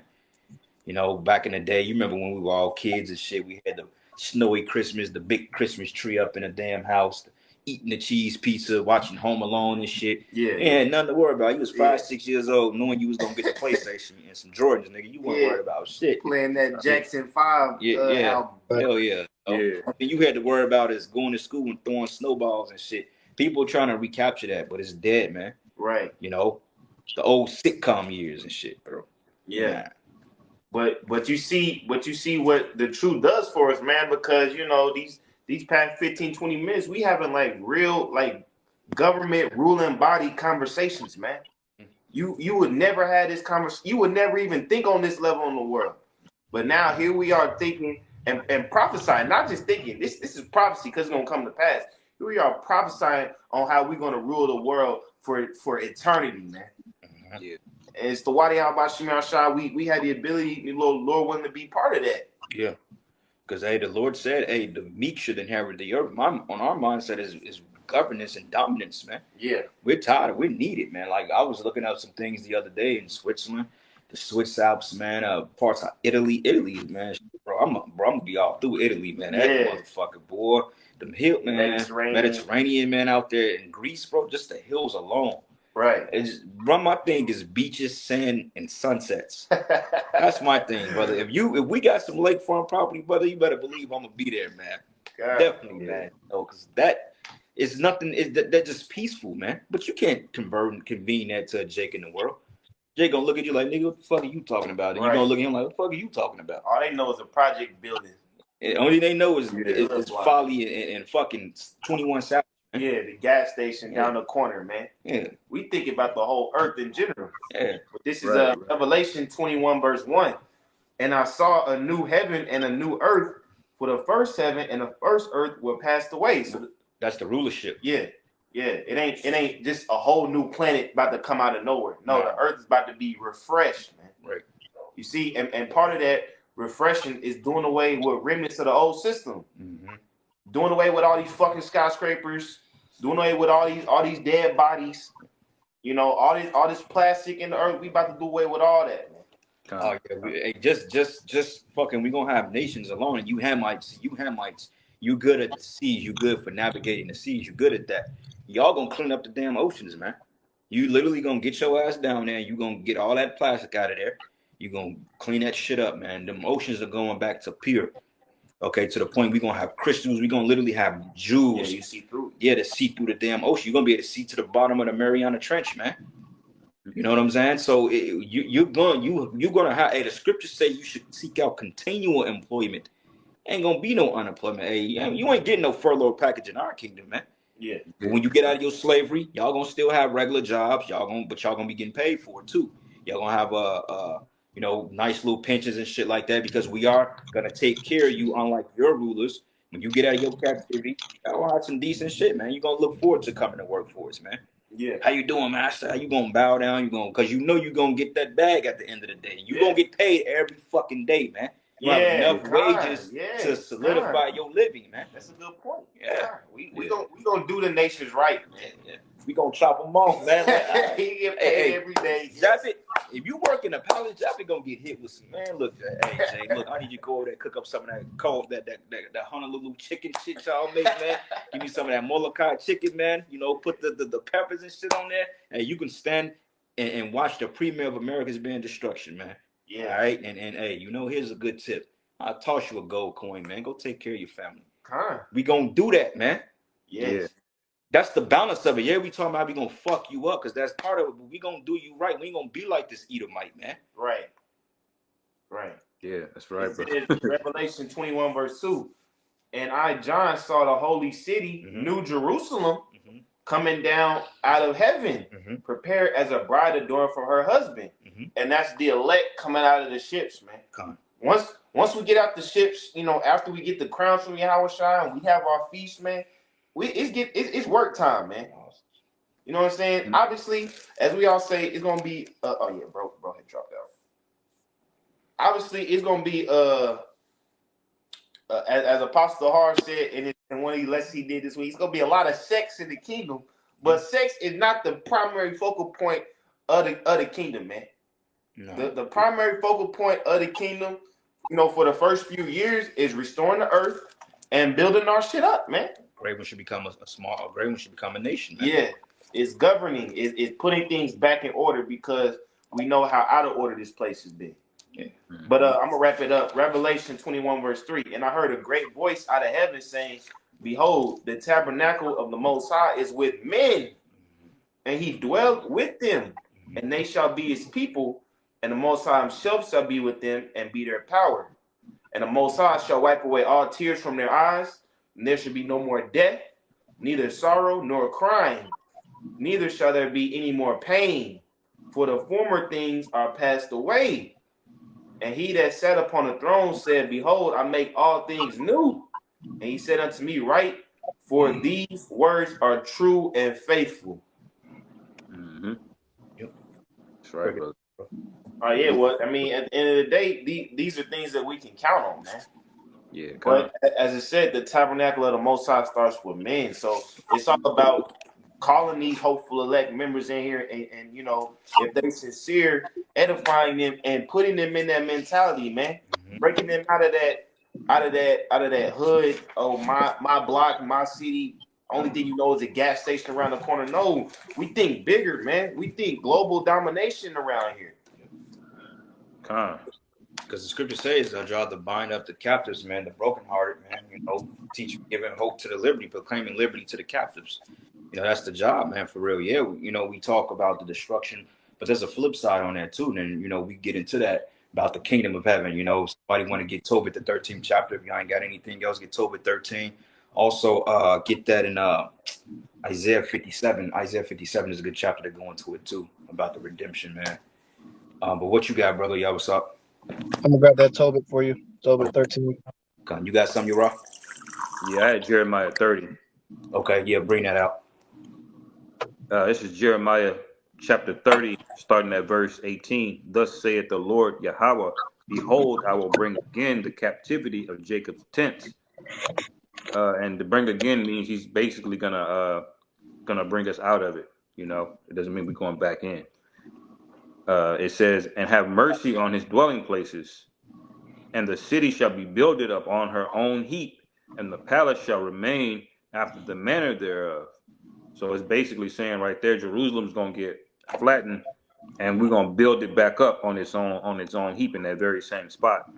It says, and out of them shall proceed thanksgiving, and the voice of them that make merry, and I will multiply them, and they shall not be few. I will also glorify them, and they shall not be small. So that's the back of what the brother was saying, man. We're gonna multiply, and how do you multiply? This is weird. We're gonna be coming back rapidly, man. Very rapidly. It says, verse 20, their children also shall be as aforetime, and their congregation shall be established before me, and I will punish all that oppress them. And their nobles shall be of themselves, and their governor shall proceed from the midst of them.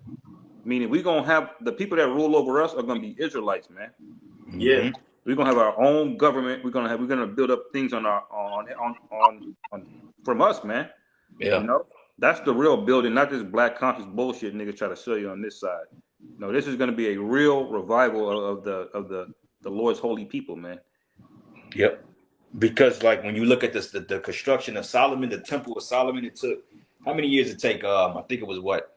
I think it was 42 years, something like that. I think BB said. Yep.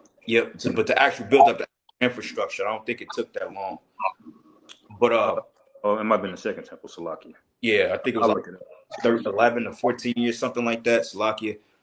But when you look at the construction of Solomon's temple and how the Lord, that 40 years of peace, that was basically a foreshadowing of what we're going to get for eternity, man. Solomon's temple was just a foreshadowing as to what the nation of Israel was going to be, because they stated that Solomon's door greeter, when she came, she thought that he was Solomon himself because he was so decked out.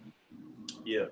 Solomon's servants were on a fucking level, and that shows you when we get in our power and when we actually put this world in righteousness and the heathens serve their captivity, them heathens gonna be good, man. They're gonna have a booming economy. Okay, because see, the thing of this problem of this society is it's a consuming nation. We're gonna be a producing nation. We're gonna consume, but we're gonna produce. You can't can have production without consumerism. You gotta have both. It's a balance, because without production, then you can't really consume because it becomes out of balance. Or without consuming, you can't produce. You see what I'm saying? So it's a constant cycle of rotation. But in the kingdom, those heathens are gonna be good. Ishmael gonna have their spices. Elam, they're gonna have their fucking the oils, their cinnamons. They're gonna have a thriving economy, man.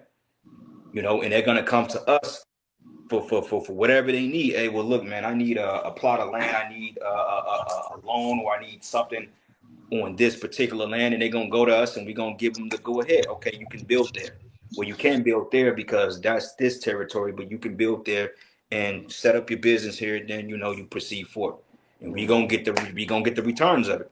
Yeah. So whatever y'all make, we gonna quadruple that shit, and we gonna give it back, and you gonna give it back to us, and it's gonna we gonna thrive, man. So when Vocab Malone say, well, y'all just talking about the other nations are going in slavery and that. No, we never said that. The other nations are going into slavery. They are going to get the shit beat out of them. It's a balance, but they also are going to live righteously after we fuck them up. Yeah. Now they going to go off and do stupid shit. You're going to have crime. You're going to have niggas that's going to be stupid assholes. because everybody is not going to be a delegator in the kingdom or in the heathen world, but you know they're going to still be okay for the most part. And guess what? It's going to be a patriarch type society. The governments of Ishmael, guess what? Is going to be ruled by men, not women. Moab, Ham, all those particular nations, they're going to have men. It's going to be a hierarchy of men. Ain't going to be no women worshiping our kingdom, man. You women are going to take the back seat where you belong. You ain't going to catch Ham putting no fucking woman, no goddamn the lip plate fucking demon on a pedestal, man. Or we going to come and shut that shit down. Yeah. That's a lucky. It was Solomon built it within 7 years. 7 years. The first temple. It was the second temple was 46. That's what I was thinking. That was a lot. 7 years. Okay. Off. I said 11. I'm where the fuck I get 11 from. Well, he got a house. He built his own house in 13, but the temple is 7. Okay. 13, 14. But yeah. Go to that. So you got something? Oh, it's like I was just gonna finish that verse. Yeah. So like this is Jeremiah 30:21. It says, "And their nobles shall be of themselves, and their governors shall proceed from the midst of them. And I will cause him to draw near, and he shall approach unto me. For who is this that engaged his heart to approach unto me, saith the Lord Jehovah? And ye shall be my people, and I will be your power." Yep. Because we're gonna have with how shy at our center thing. The scriptures say before we can even think about the prayer finish, we're gonna have that blessing. Scriptures say that he's gonna rain, open the windows of heaven. We're gonna have so many blessings to the point we ain't gonna have nowhere to put all this stuff. We're gonna have to be moving out because the scriptures say that they're gonna be coming outside our gates with oils, with all type of shit. They ain't gonna be dropping out conky. It's gonna be like, damn, I ain't got no room in the storehouse for this shit. Yeah, you say gates shall be open continuously. You know, you got people coming, and you know the Mediterranean is gonna be a booming hub in the kingdom. Bro, is it?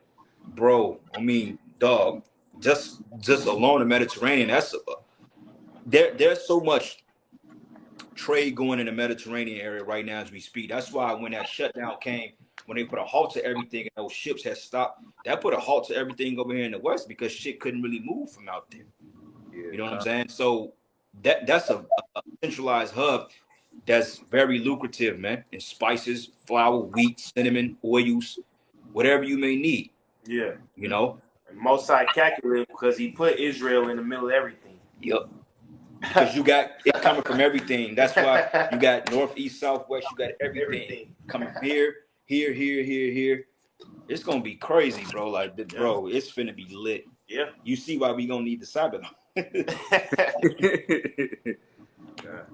Work, man. Oh shit, man! The Sabbath coming in. Leave that shit there. Don't touch it. Yeah, kind of. And the Sabbath is really gonna be a true day of rest. We're gonna enjoy the Sabbath. You ain't gonna be see, damn, I want to pop. Nah, man, you gonna be able to wait it out. You gonna be chilling. Ain't gonna be no goddamn Whataburger open 24 hours and shit. Yeah, kind of. Because this man is wicked. Tomorrow is Christmas. His so-called Sabbath Sunday. You gonna still have restaurants open tomorrow to some degree. Oh yeah. Hell yeah. Shit, the movie theater, that's one of the busiest days of the year, man. You gonna show up on Christmas, they gonna fire you. Right? Yeah, they make a lot of money. Yeah. God. Yeah, they told me that. When we started chapter 13. Yeah, started. Hold on, give me a second. It's a point I want you to go to it in there. Give me 1 second, bro. But y'all got other precepts, man. Go ahead and let them ride, bro. We got about a good 40 minutes, man. So let's just go. Just a real quick one. This is Isaiah 60, verse 11. Therefore thy gate shall be open continually. They shall not be shut day nor night. You know, you got New York City, the city that never sleeps. That's gonna be Jerusalem, man. We always gonna have fresh imports coming in. After hours crew. Like, you know how much money that's gonna be coming in, man. 6 days, you just straight open, straight money just coming like a pipeline. Yeah. Wow, man. And then it's not only the fact that it's coming in, it's about you're gonna have the wisdom to delegate it. Yeah. Esau, this nigga get money and he just start fucking off, man. He become a fucking cokehead. You know, he starts spending it on women and don't really do nothing for his own nation. Us, we're gonna have the wisdom not only to forward our own enterprise, but forward another brother enterprise, man. Yeah. You know, because brothers they gonna have businesses. You know, brothers gonna have things that they want to do. Like, all right, I know this could go here because that brother do this, so we all win. Esau's a fucking selfish ass motherfucker, man. He Yeah. said, cause think of it, the elites, they don't promote one nation, they promote themselves, man. Right. Now they manipulate other nations to get themselves on, man. Us as the elect, Lord willing, we be those men. We're gonna promote you. We're gonna promote things that promote the whole nation of Israel, not just ourselves, but our people in general, man. Shit, our children got to be set up because our Yeah. children gonna be the 2/3. Y'all stop when he's done. Start at verse 11, bro. Come. Yeah, real quick, Isaiah 60 verse 11. Therefore, thy gates shall be open continually; they shall not be shut day nor night, that men may bring thee the forces of the Gentiles, and that their kings may be brought. For the nation and kingdom that will not serve thee shall perish. Yea, those nations shall be utterly wasted. That's right. Hey, I was gonna say this, Salakia, bro, but you know how like this thing is gonna get built up through slavery, man. Slavery is gonna establish everything. That's why it's gonna be a long 1,000 years, man. It's gonna take. The kingdom ain't gonna be built up in one night. Like when we get off the chariots, remember Israel's gonna get destroyed. Okay, wiped off the map. So we ain't gonna just go back to the land of Israel. That's gonna be over a period of time, man. It's gonna take time to build that up. It ain't gonna be built up in one day, man. You know. And on top of that, we gonna be going around the world putting motherfuckers in slavery, man. So while the heathens, we got to get the heathens when we come down and the power, we got to get them physically and put them in chains so they can build it up. Yeah, you know what I'm saying. The ones that want to get in line, we just gonna go through your ass, man. Straight. You know. So it's gonna be some high power shit going on. It's gonna be like the brother said, it's gonna be a bloodbath upon Yahushua returning. And I like to call the aftermath when America's destroyed. That's the aftermath, man. That's the beginning. See, it's the end on this side, but see, when this place is down and Yahushua comes back, that's when the kingdom was translated. That's when it said the kingdom should be given to another people and it should be taken by force, by violence. Yeah, when the Lord touched down here, that's when the shit starts. Yeah, I was gonna highlight that word in Isaiah 16:11. The forces of the Gentiles. That word goes into the strength of them, man. So we're gonna get the best workers and we're gonna get the best of their crops, man. That's basically the scripture saying we ain't getting no rinky dink bottom of the barrel spices or whatever products they bringing in. Yeah, that fucking great value shit, man. Yeah, they gonna know this is coming to the Israelites. This has got to be cream of the crop, whether it be silk, whether it be cinnamon, you know, whether it be manuka honey, whatever it is, it's gonna be. That shit's gonna be top notch. Yeah, we don't buy fucking Shacks and Barclays over here, man. It's Jordan grade or higher. Straight up, man. I got a real quick precept before I go into that Tobit Baba Kasha. This is the book of Revelation, chapter 13, verse 10, you know, because we mentioned that all these nations are going to be serving us. Okay, that's part of prophecy. Some of y'all tuning in that's new to the truth, you're like, slavery, damn, is that in the scriptures? Yes, it is. Yes, it is. Revelation 13 and 10. Ye that lead into the captivity shall go into captivity. He that killeth with the sword must be killed with the sword. Here is the patience and the faith of the saints. You know, and it says here's the patience and the faith. So this is something that we're patiently waiting for to be executed. And who led us into captivity? Mainly it was Esau, Edom. But all the rest of the heathen nations, guess what? Y'all had a part in it too. You know, you had the Hamites that snatched us up and gave us to the Edomites. And you have the Ishmaelites that was building the slave ships. And you had the Edomites that was funding from it all and had us in their houses serving them, on their plantation serving them. So, hey, everyone that led us into captivity, you going, man. Moab, you had us in the captivity at 1.2. So you fucking gooks, you going. You know, Ammon, you going too, man.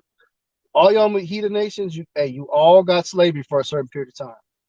Right. 1,000 years, baby. Hey, you say this the patience of the saints, man. Just us going into the kingdom alone man, going a whole nother week through Babylon ain't so bad because we already know what's coming, man. Yeah. It's all worth it, man. As much as we hate this fucking hell and hate this bullshit, just speaking on the kingdom alone, because hey, we speaking on low levels. We don't know the magnitude of power and glory and might that we about to have, man. That's why it says comfort one another with these words, man. You know what I'm saying? You gotta, when you speak these words of comfort, it gives you hope. That's why the scriptures is called the comforters, man. Because you Edomites, you gonna do a lot of goddamn work in the kingdom, man. Because you only got 1,000 years. Your last 1,000 years on earth starts when your Howard Shah comes back. And hey, them Germans, hey, you gonna have to put that brain to use, man. The wise men and teaming, hey, you gonna be in there building some shit. You gonna get the hardest portion of the slavery, man. You gonna get the hardest portion, just like you do the Issachar. Hey, you gonna get the hardest portion, and Issachar is gonna fuck you heathen, you devils up, man. Issachar gonna remember all that hard, rigorous labor you done put on them, making them work 15 hours for minimum wage. Issachar is gonna remember that, man. You know what I'm saying? And the ones that don't care, they're just gonna be destroyed. Because honestly speaking, 2/3 of you niggas, man, hey, we got this side on this side. The Lord got on this side and this side only to get your ass. So the 2/3 ain't nothing good coming for you on this side at all. Right. But I got that Tobit. This is the book of Tobit, chapter 13, starting at verse 11. Many nations shall come from far to the name of Yahweh with gifts in their hands, even gifts to the King of heaven. All generations shall praise thee with great joy. Right. It says they should come with gifts, man, because we just read that how the gate's going to be open continually. You're going to have people that's going to be offering you up blessings. Hey, my Lord, how about the man? It's to the point, how Shah going to get hit with all type. Man. See, and we don't forget, but we focus on Yahweh Shah. He's going to get the creme de la creme, man. If anything goes to him first, he gets off the top. He gets ripped off the top first. Yahweh Shah getting hit off the top of everything first. Yeah. Then as the order is going to be dispersed, man. I wish a nigga would come in there and put his hand forward before Yahweh Shah. Nigga, you crazy, man. That's the Lord, bro. What you doing, man? And think about it. He deserves it, man. He ain't even got his gut. He ain't even got his get back yet. Yeah. He ain't get his get back yet, man. We know we bitching about how people fuck us over, how we want revenge on these wicked niggas. Yahweh Shah ain't even got his lick back yet, bro. So we need to just chill. Chill, bro. No? Because remember, man, hey, if it wasn't for Yahweh Shah, wouldn't none of this shit be possible. That's the man right there. That's the man that's going to get the top worship in the kingdom.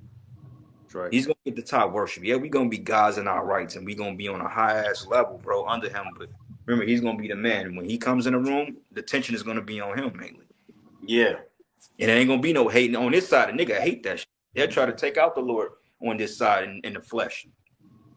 Man, I know that's the Lord, but and a nigga do it. He'll get a bunch of group of other wicked jakes, and they'll conspire to take him down. Because they can't stand the shine and the clout he get. But in the kingdom, we're not gonna have that wicked heart in us.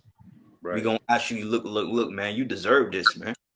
Right. And the Lord's gonna prove why he deserved it, the way he's gonna deliver us. And then it tells you in the kingdom, he's gonna put that body on for a day. His body he was crucified in, man. And we're gonna see it, and then we're gonna oh shit. It says all the nation of Israel should be in mourning. So you see why this is such a heavy thing, man? Being grateful. Then the apostles and elders get chopped off with theirs. Then we gonna get chopped off with ours, man. And it's gonna be dispersed evenly, man. Everybody's gonna get they just do. Ain't nobody gonna be without. Ain't nobody gonna get less than. If you get less than, that's your portion, but you gonna be satisfied with your portion. Like a 2/3 nigga, Jay-Z can't come to my crib saying, why you got more than me, man? Nigga, fuck you. Right. What you mean why I got more than you? You got way more than any nigga I know on this side, bro. And you ain't sharing shit. But we gonna make sure you good in the kingdom. You gonna be better in the kingdom than what you are on this side, man. Yeah. How about that? You win twice, nigga. Yeah. What it say? For the last shall be first, and the first shall be last, man. Yeah. A lot of Jakes live good in this world, man. Bro, Jake getting it. Like, but man, one thing I know is down in Houston, because out here it be a lot of white lawyers, white doctors. White, businessmen, but Jake, in the South Texas, Atlanta, place like M's, man. Jake got the cities on lock in Texas, bro. In Dallas, bro, you think when we went out there to the bro, you thought it was an Edomite, bro. Jake is living in up and up out there. Jake M's. He's like, y'all come out here. He said, y'all can live out here, man. Yeah, but y'all gonna be the ones. First and foremost, according to Daniel 12, y'all gonna wake up to that shame and everlasting contempt. because you didn't worship the Lord. You didn't hearken unto the prophets. But then eventually, you know, once you get out of that state, you gonna eat good, but you ain't gonna be eating good as the elect, man. See, there's a hierarchy in all things, even amongst Israel. All the nations gonna be kings and priests, but not everybody gonna be able to call themselves the elect. Well, the elect of the elect. Yeah. Because technically all Israel is the elect. But you have the creme, as my man Yaki said, well, you got the creme de la creme. Yeah, you know what I'm saying? Head ass. Go ahead. Yeah, brothers, that preset. Yeah, finish that Tobit. A little bit more Tobit. This is the book of Tobit, chapter 13, verse 12. Cursed are all they which hate thee, and blessed shall all be which love thee forever. Hey, Rejoice. Look, Esau, he's gonna hate us in the kingdom. We're gonna make him he's an enemy, but he's gonna be an enemy of an enemy. Esau is gonna hate our guts in the kingdom. But that's what we want. That's what we want. They women gonna love us. They women gonna cherish us, man. Especially them concubine bitches we gonna get of the Edomite nation. Man, they gonna love to be like, look, you gotta take your ass back to your people now, man. She gonna literally commit suicide, man. Just the fact, just to have a night with an Israelite man. Do you know what type of night that's gonna be for a low ass Edomite? Yeah, she gonna love it. Yeah, hey, they go act like that damn Benjamite with Prince Charles, man. They go. Oh wow, bro. Screaming and crying and shit. Yeah. And she just hugged the nigga, man. And that wasn't no tear. That was Keisha, bro. Yeah. Right. Yeah, she waddled on her knees, bro, over there to her, man. Hug this man. God. That damn blood drinking devil, man. That's just fucking respect, man. Man. But it's more on that. Keep going, Ak. And it says, cursed are all they which hate thee, and blessed shall all be which love thee forever. Rejoice and be glad for the children of the just, for they shall be gathered together, and shall bless Yahweh of the just. O blessed are they which love thee, for they shall rejoice in thy peace. Blessed are they which have been sorrowful for thy scourges, for they shall rejoice for thee, when they have seen all thy glory, and shall be glad forever. Right, because when they see the glory of the Israelite, because that's what the nations really want, man. They see and improve. See Ishmael and the other nations, they got it bad over here because they look at it like, damn, we came over here to have to serve niggas. How you think they feel about that, man? Bro, you think Ishmael want to set up? I mean, he makes the bag off Jake, but shit, he ain't trying to deal with Jake like that, man. No, but overall, these nations really want us in power, man. The other nations like, look, man, you know, we get it. You know, we know y'all on the bottom now, and we gonna have the pride, because they got the pride of Esau on them too. But they gonna look at it like, well, damn, these are the children of God. Shit, we want y'all with power, because they know they gonna eat off us, man. Right. Oh, they know they gonna have the bag, and they gonna have substance and lands off us, man. Ishmael, he can have Saudi Arabia, nigga. You can have that shit. That's your land, bro. That's your land. You can have it, man. But guess what? We gonna be in there too. We come there, you gonna know what it is. When we come down there to have our little parties and feasts, you know, the guys are coming. Make sure that's set up right. That's right, man. Look, them ships gonna pop up. Make sure you got the red carpet out for these men. Yeah. You know what I'm saying? Bro, we gonna be so fucking decked out, man. Go ahead, brother. God. Okay. This is right. I got one. Oh, Slock, you got more on that out? Mm-hmm. God. Get good. God. It says, let my soul bless Yahweh, the great King, for Jerusalem shall be built up with sapphires and emeralds and precious stone.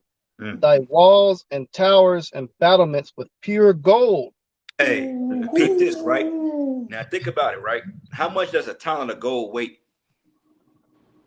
It's got to be a few pounds. I can't remember exactly. Now think about it. When you lay gold, or just think about the type of elements you're gonna have. That city is literally gonna glow from afar off, man. Mondays. That's gonna glow, bro. Like, do you understand? Like, when you look before you go to Chicago on a pitch black night. in this clear sky. You could see the city illuminating from miles off, man. That God. that land of Israel that we gonna get back, which is gonna be expanded, by the way, it's more than just the land of Tel Aviv or Ashdod, as they want to call it.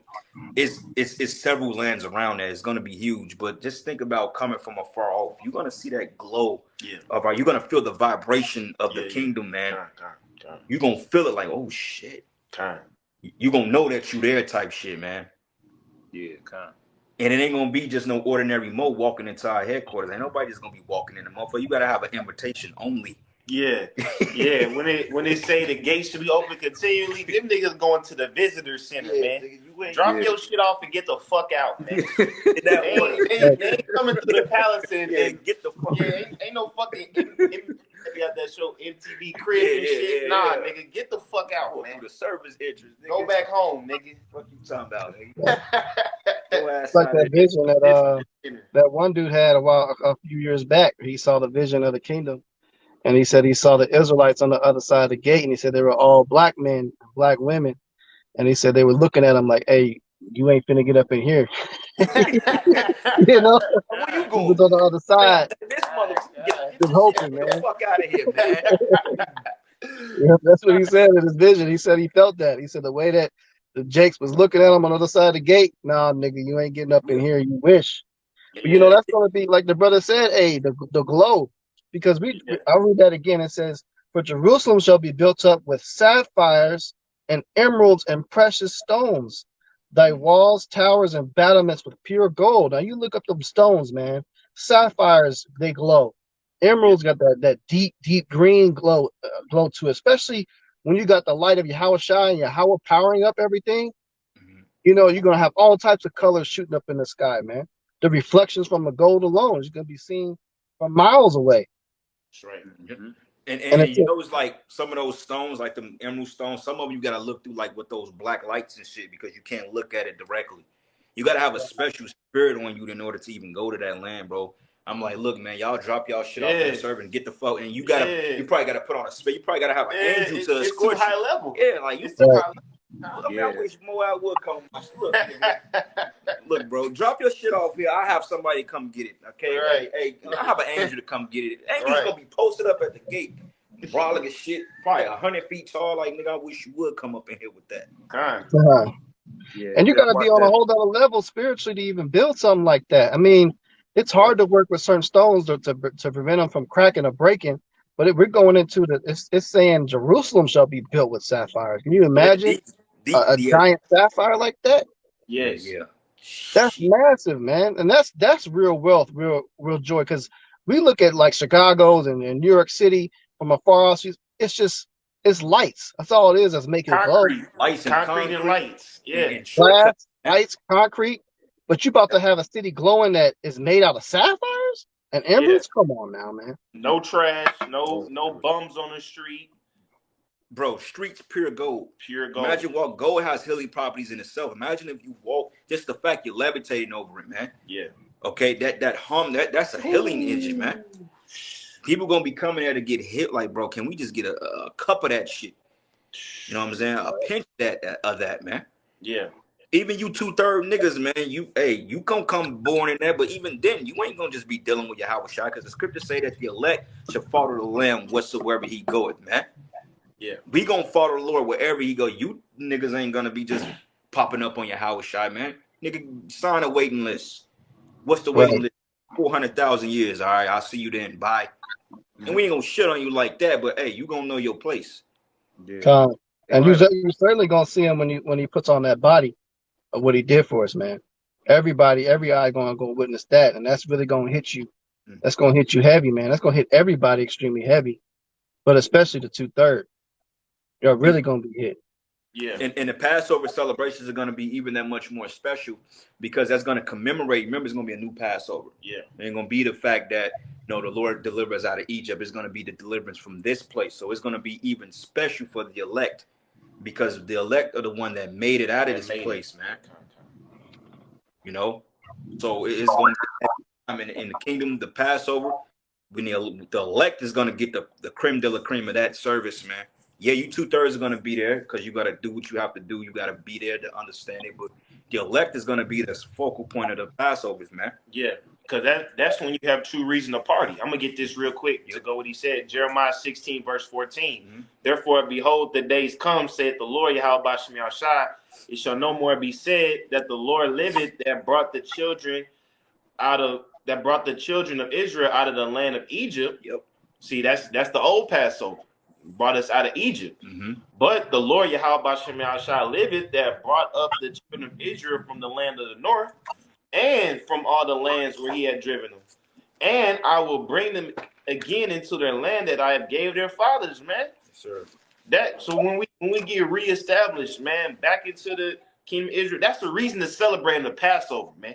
Why the fuck you want to celebrate you still in captivity thousands of years ago? Not to throw it off, but you know, it's crazy. Mm-hmm. Yeah. I got one little bit more. Yeah. This is verse 17, book of Tobit, chapter 13, verse 17. And the streets of Jerusalem shall be paved with beryl and carbuncle and stones of Ophir, and all her streets shall say, Alleluia, and they shall praise him, saying, Blessed be Yahweh, which have extolled it forever. Extolled it means exalted forever. And guess what? It's just gonna get better, brothers, because guess what, man? A lot of these planets and so forth, man, these are different. We don't have no idea what type of elements exist on these other planets, man. Do you know, like, you traveling out to a far galaxy just to bring back a particular sardius stone that never even entered into Earth's atmosphere? Do you know the type of vibration that's gonna carry, man? You just to build your palace with that, we gonna go way out to like when Solomon sent the navies over here to get that was far out. That was far out, man. Yeah.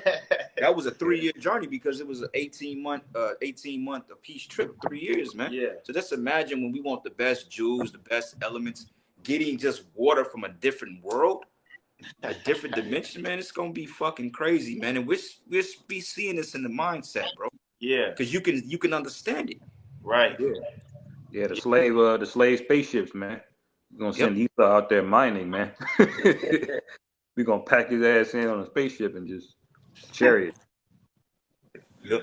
Like, hey, cargo, like you got to put protection on their ass so they don't drop dead in the other atmosphere, man. You know you got to be out there with their ass. You ain't gonna let them go by themselves. Hell no. Like, I need you out there with, like, hey, man, get this nigga immortality for a fucking day, man, so he don't drop dead on his goddamn. Yeah. I got a preset. You got some more y'all outside? No, that's it on that. Did you have one, Uriah? It was pertaining to something earlier, but you go ahead. Yeah, kind. I was just I pulled this when that brother was saying that, you know, Yahweh Shai, he gonna be exalted over everybody. This is 1 Corinthians chapter 15, verse 22. For as in Adam all die, even so in Hamashiach all be made alive. But every man in his own order. Yahweh Shai the first fruits.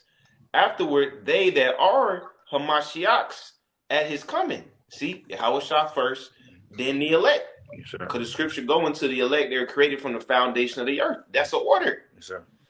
But it said every man in his own order, Hamashiach the first fruits, and afterward they that are Hamashiachs after his coming. Then cometh the end, when he shall have delivered up the kingdom to the Most High, even the Father, when he shall have put down all rule and authority and power. And Revelation goes into that, man. Where he say he come and maketh war. So he's going to put down all rule, authority, and power by straight obliterating people in that angelic vehicle, man. And this place needs to be put down, bro. Yes. With extreme prejudice. So he's going to put down all. Yeah, kind of. It say verse 25, for he must reign till he had put all enemies under his feet. The last enemy that shall be destroyed is death. See, Yahweh Shai, he already got that victory over death. But now he's overseeing it that his elect men get that same victory, man. Because he already got it. So now he got in us so we can all meet him there. We gotta overcome death. Yeah, we gotta do it. It say for he must reign till all till he had put all enemies under his feet. The last enemy that shall be destroyed is death. For he had put all things under his feet. But when he saith all things are put under him, it is manifest that he is expected, which did put all things under him. And when all things shall be subdued unto him, then shall the Son also himself be subject unto him, that all things under him, that the Most High may be in all. So at the end of the day, Yahweh Shai has to come back and proclaim his glory and to reign. So all of us can reign, man. We don't get none of these goodies that we going into unless Yahweh Shai comes back and claims his crown first. And this devil got to go down. That's right. Hey, apostles always said this not gonna happen until this man go down, man. And that MOTV that you Jakes out there have been playing games with, that got to come to pass. None of this could come to y'all. Should be praying that shit come to pass, man. Yeah. Go ahead and take it. Yeah, man. Go ahead and let it come so we can get the fuck up out of here, man. Look, brothers, man, we're ready to rule. We've been ready, man. Hey, the scriptures say that the creation has been honouring the arrival of the sons of men, the sons of God manifestation, man. Bro, you gotta want this. We want to get the fuck out of here. Period. Right. I got a precept real quick, brother. Don't mind. This is the book of Isaiah 65, and I'm gonna start at 17. It says, "For behold, I create a new heaven and a new earth, and the former should not be remembered, nor come into mind." Meaning that we're gonna remember it, but we're not gonna be afflicted by this no more. It's gonna be like a bad dream. Yeah. Because what would be the point of getting in the kingdom and totally forgetting that we went through this bullshit? No, this is gonna be a remembrance to us, because we're gonna well, damn. We're gonna be so rejoiceful in the kingdom to the point this shit gonna be like a bad, like not even happened. Yeah. Like, have brothers ever enjoyed it? Like, you can't remember all the bad shit that happened to you as a kid because you had good times to overshadow that. Yeah. You know? But it says, "But be ye glad and rejoice forever in that which I create. For behold, I create Jerusalem a rejoicing, in her people a joy." Okay, the joyous city, man. And it says, "And I will rejoice in Jerusalem and joy in my people, and the voice of weeping should be no more heard in her, nor the voice of crying." That's that precept to Revelation, the 21st chapter, man. Okay, which shows you that in Revelation it's talking about the Israelites, because when you go into the subcaption of this chapter, it says a rebellious people, which we know is Israelites, and then the next chapter says the fate of those who forsake the Lord, which is going into Israelites, man, because they forsook the Lord. And it says here, "There should be no more thence an infant of days, nor old men that have not fulfilled his days. For the child should die 100 years old, but the sinner being 100 years old should be accursed," man. Okay? So, hey, man, we're going to get the cream de la cream. We're going to get the best of the best, man. It's just a matter of getting through this fucking nightmare first, man. You ain't worry about ever being sick again. You ain't worry about committing adultery. You got to worry about being behind on bills. Just the shit that worries our minds on this side. That's going to go away, man. And what gets me through, brothers, man, and hopefully this be some insight to you brothers out there, I always tell myself when I'm getting a little antsy, scriptures be like, look, this is temporal. This is temporary, man. We got to let go of that sense of entitlement to this fucking life. Fuck this life, man. We ain't entitled to shit here. This is death, man. Why would you want to be entitled to death when the Lord said that, hey, be some of you that stay here that ain't going to taste death? So you got to have that mindset, man. Hey, we got to conquer death some way. This ain't the end all be all, man. It can't be. Yeah. I got a preset. Go ahead, brother. The book of Revelation, chapter 21, verse 4. "And Yahweh shall wipe away all tears from their eyes. That's it. And there shall be no more death, neither sorrow nor crying, neither shall there be any more pain, for the former things are passed away." Hey, brothers, I want to ask a question. How many just look forward to just getting a new body? Gosh, Man, I know it's fucking pain I'm in right now. I need that ASAP. Just a new body alone, bro. That's a breath of fresh air. Just getting a new body, knowing you ain't gonna get sick. Ain't nobody come in your house trying to lock you down, put a mask on you, man, put a fucking jab in you. That right. Alone, like the scriptures say, nobody should make Jacob afraid, man. You go outside, bro, it's a target on your goddamn back, man. Yeah. We got a target just by us speaking the word in this apartment, this what we're speaking about can go to the management, and before you know it, they can start harassing me just off the fact we're doing this lesson here. Mm-hmm. That's a target right there. Who the fuck wants to live like that? Yeah. Each and every And fucking that goes to thing. show that we need this, man. All these things we're reading about, the precious, buildings and things that we're looking forward to, the new bodies. Hey, Jake should be wanting that, man. And that's also a clear indication, obvious sign that the people on that land right now, they not it. Because when we're placed in that land, we're supposed to experience all these things. And that's Mm-hmm. a clear night and day, obvious picture. Like when you read these scriptures right here, and that goes into that, what we read in Tobit, what we read in Revelation, how no more death. Hey, show me where that's happening right now in the world. How is there no more death? They can't be the real people, man. But that's why that place got to be. That's why the fire judgment's got to come. It's got to be cleansed up, man. Yeah. God. Had a precept. Yep, go ahead out. This is the book of Numbers, chapter 24, verse 3.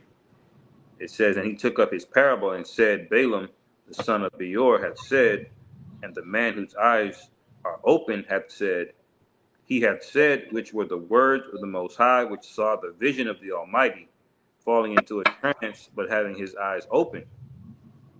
It says, verse 5, how goodly are thy tents, O Jacob, and thy tabernacles, O Israel. Might be able to be so cheap. So that's basically one of the heathen getting a vision of an insight of how good we're gonna be living in the kingdom, man. It says, as the valleys are they spread forth, as gardens by the riverside, as the trees of line aloes, which the Lord Jehovah hath planted, and as cedar trees besides the waters. He shall pour out the water of his buckets, and his seed shall be in many waters, and his king shall be higher than Agag, and his kingdom shall be exalted. The Most High brought him forth out of Egypt. He had, as it were, the strength of an unicorn. He shall eat up the nations and his enemies, and shall break their bones, and pierce them through with his arrows. He laid down as a lion, and as a great lion, who shall stir him up? Blessed is he that blesseth thee, and cursed is he that curseth thee. Mm-hmm. You know? So that was a vision that Balaam was basically getting of our rulership, man. You know, basically all the blessings that we just talked about that we're going to inherit as the hopeful elect, and how that order is going to be established, man. You know? And that seed in many waters, man, going into the offspring. We're going to have offspring all over the place. You know, we're going to have offspring. We're going to live. We're going to procreate, man. You know, it's going to be, the kingdom is going to be off the hook. And that's the spirit, the balance of this lesson. We went into the first hour, we went into the judgment. And then after the judgment, we went into the common kingdom of heaven. That's beautiful. How the spirit set that up, man. You know, because, you know, we're here to give Israel hope. We're not here to just tear you down. We tear you down, but it's our job to build you back up too. You know, and you know, we just want to give you brothers some insight and hope that you know, it's gonna get better, brothers. It's gonna get a lot worse before it gets better. Yeah. But the thing, you just gotta hold on, man. You know, and with 2023, man, Lord's will, that be the year that the Lord really turns this thing up. Yeah. Because I'm looking for departure up out of this place through the ships, man. I'm looking forward to getting delivered. Yeah. At this point, we have no other option but that. Mm-hmm. You know, so you brothers that's in the faith, that is sent to know, man, take this thing serious, believe in it, give it what you can give it, man. You know, because like I said, the Lord ain't gonna deliver us with the mediocre deliverance. The scriptures say that when the Lord's feet touch down the Mount of Olives, this world gonna shake. That's the power that I'm trying to be on the side of. I'm not trying to be against that. Nah, you know. So you got any precept? I'm just finishing off on here on Isaiah 60, verse 19. It That's say gonna be the last one. Let's go to 18. Isaiah 60, 18. It says, violence shall be no more heard in thy land, wasting nor destruction within thy borders, but thou shalt call thy walls salvation and thy gates praise. And you know, when you go into the history of Israel so far, all you see is violence. All you see is wasting. All you see is us going off, praying for the Lord deliver us. The Lord deliver us, and we go off again, man.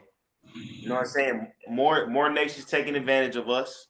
You know what I'm saying? Jake Now we got Jake put on slave ships halfway across the world. All that's about to be ended, man. Jake, we lost our whole identity. Hey, Lord will, we get our identity this time. We holding on to it for eternity, man. Yeah. It say the sun shall be no more thy light by day, neither brightness shall the moon give light unto thee, but the Lord shall give thee everlasting light, and the Most High that glory. The sun shall no more go down, neither shall the moon withdraw itself. For the Lord shall be thine everlasting light, which means we always going to have this wisdom, knowledge, and understanding, man. Yeah, it ain't no mean that it ain't gonna be a sun and a moon. Right. You gotta have a sun and a moon because you gotta have crops. You gotta have certain things that's gonna to help the grass grow. You gotta have rain. We gonna have the seasons. Yeah. But as far as this knowledge and forgetting who we are, forgetting the names of the Lord, this is never happening again, man. And that's what makes this one of the worst captivities ever, man. But it says, verse 21, Isaiah 60, verse 21, thy people shall be all righteous. They shall inherit the land forever. The branch of my planting, the work of my hands, that I may be glorified, right? Because, hey, how about Shemiah Shah? He didn't make black women. He made Judite women, man.